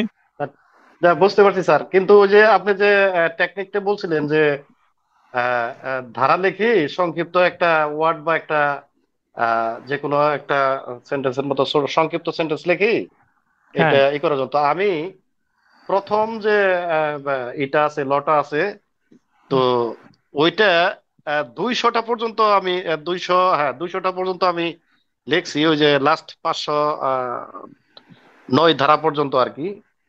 তো হুম। দেখলাম যে এটা কয়েকবার পড়ার পরেও আসলে ওইভাবে আয়ত্ত করতে পারতাছি না, যার কারণে এটা আমি ওই হয়ে গেছি আর কি, একটু আর কি ডিমোরালাইজ হয়ে গেছি যে এইভাবে আসলে এতগুলা ধারা কিভাবে মুখস্থ করব।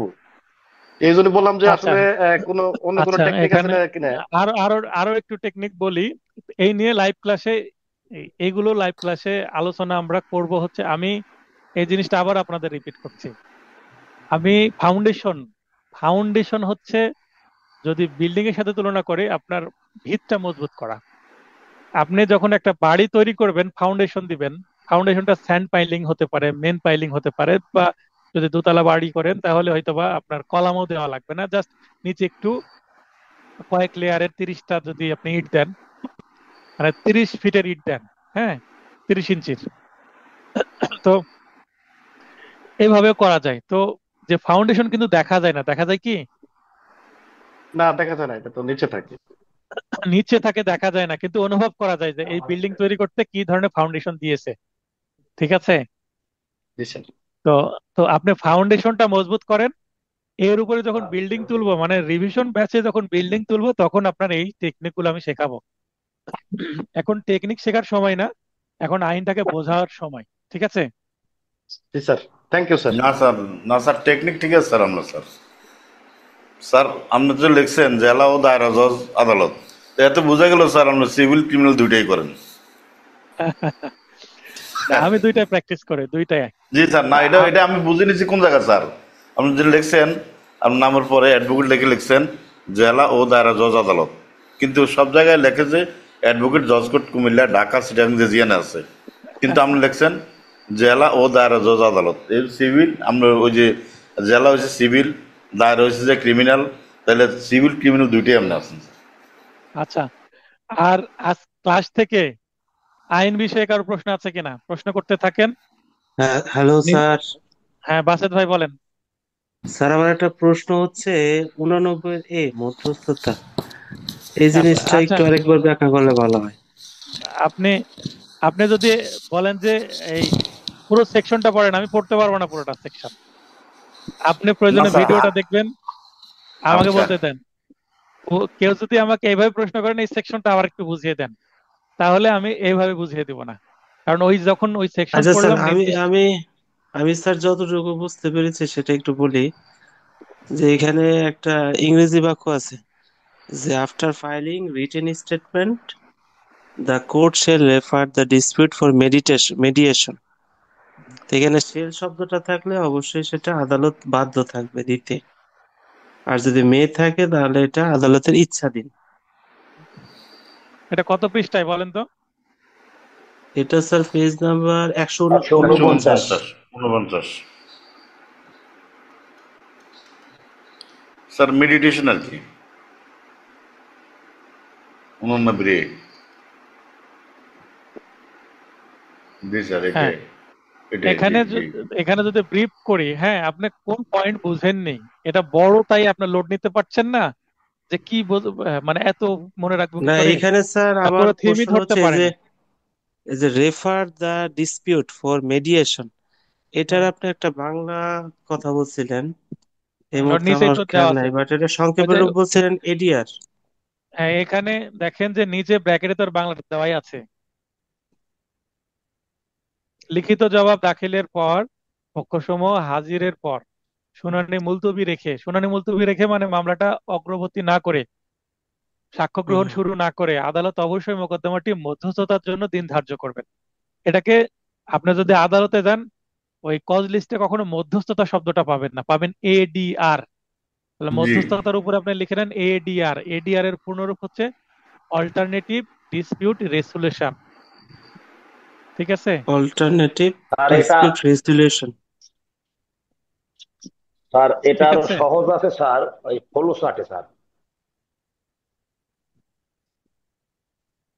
স্যার এটা কি রিসলিউশন নাকি? রিসলিউশন। রিসলিউশন মানে নিষ্পত্তি করা, বাংলা হ্যাঁ, হচ্ছে ঠিক আছে, নিষ্পত্তি। বিকল্প, বিকল্প বিরোধ বিকেল নিষ্পত্তি। বিরোধ নিষ্পত্তি। তার মানে এই আদালতে আসছে মামলা করে তোমাকে দেখে নিব কোর্টে। তো মামলা করতে আসছে, কিন্তু আদালত বলছে যে মামলা তো করতে আসলেন, একটু সবুর করেন, দেখেন একটু বিকল্প কোনো পথ আছে কিনা, দুইজন বসেন, বসে একটু সমঝোতা করা যায় কিনা। যদি সমঝোতা হয় তাহলে ডিরেক্ট কি হয়ে যাবে, আপোষনামা হবে। আর আপোষনামাটাকে সলেনামা বলে। সলেনামা আদালতে দিয়ে দিলে আদালত দেখবে যে বর কনে দুইজনই কাজের, মানে বিয়ে দিয়ে দিবে, মানে দ্রুত সমাধান হয়ে গেল।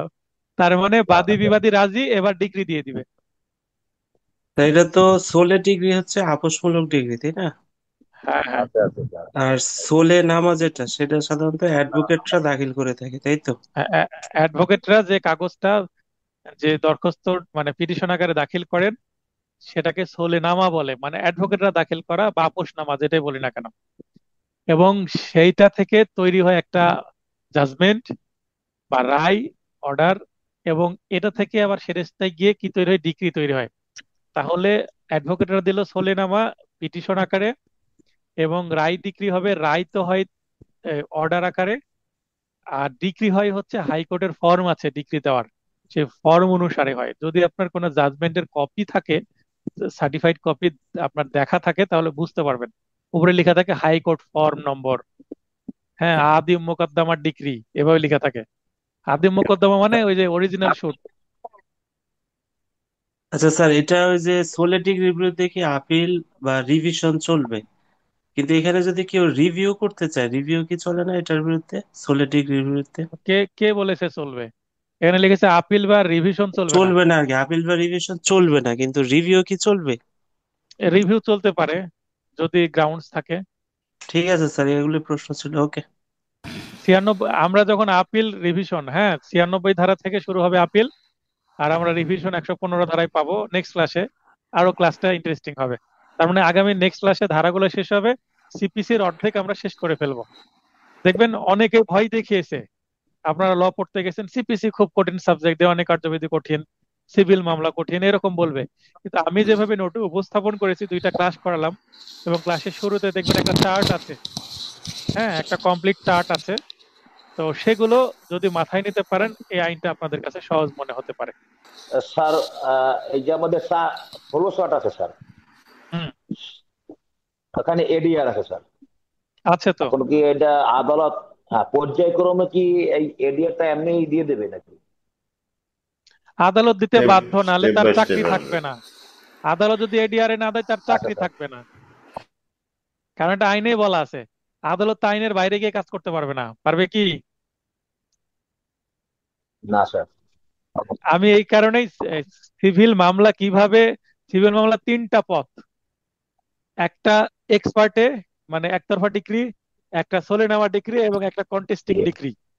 আমি 3টা পথে দেখিয়ে দিয়েছি প্রথমে। জি স্যার। বাজারে কোনো গাইডে বা কোনো জায়গায়, কোনো ইন্টারনেটে কোথাও আমার মানে আমার নোট এবং আমার ভিডিও ছাড়া এই যে চার্ট, এইভাবে কোথাও নাই। যে চার্টে আমি হুম। 3টা পথ দেখিয়েছি, প্লাস আমি আদেশ বা কোন ধারা অনুসারে হচ্ছে সেটা উল্লেখ করে দিছি, একটা কমপ্লিট চার্ট। এটাই হচ্ছে সবচেয়ে বেসিক্স। ওই চার্টটা যদি মাথায় নিতে পারেন, সিভিল মামলার ম্যাপ আপনার হাতে চলে আসলো। অমর ভাই, ঠিক বললাম? জি জি স্যার, জি স্যার, এটা ওই যে 6 ধাপে আছে, ষষ্ঠ সিঁড়িতে আছে এটা স্যার, যে হুম। এডিআরটা আর কি। হ্যাঁ, হ্যাঁ। তো আপনি যখন নতুন একজন আইনজীবী, এই যদি চারটা মাথায় রাখতে পারেন, বা এই চারটা যদি আপনি রাখেন, ফটোকপি করে আপনার ডায়েরিতে রেখে দিবেন যখন সিভিল মামলা প্র্যাকটিস এগুলো, করবেন। হ্যাঁ। এইটুকু, এই কাজ এটাই আমরা স্যার, আর অন্য কিছু নাই তো। আবার আবার এইভাবেই যাবে। আবার আরেকটা বিষয়, আপনি যখন এমসিকিউ পাস করবেন, রিটেন পাস করবেন, ভাইবা দিতে যাবেন, আপনার একটা এই পিপিএস ডায়েরি রেডি করতে হবে। পিপিএস ডায়েরি লেখার সময় আপনার এই 4টা কাজে লাগবে। যে আপনি একটা মামলা বাস্তবে কিভাবে যায়, আপনার ডায়েরি হাতে নিবে, ডায়েরি থেকে মনে করেন একটা আপনি লিখেছেন, লিখে এখান থেকে মনে করেন আপনি যৌতুক আইনের একটা মামলা দিয়েছেন, যৌতুক আইন সম্পর্কে 2-একটা প্রশ্ন করতে পারে। আপনি পেনাল কোড থেকে পেনাল কোডের 323, 325, 326, 307, 302 এরকম ধারার মামলা একটা রেখেছেন। তো এই 303 ধারার সাজা কত বলেন তো?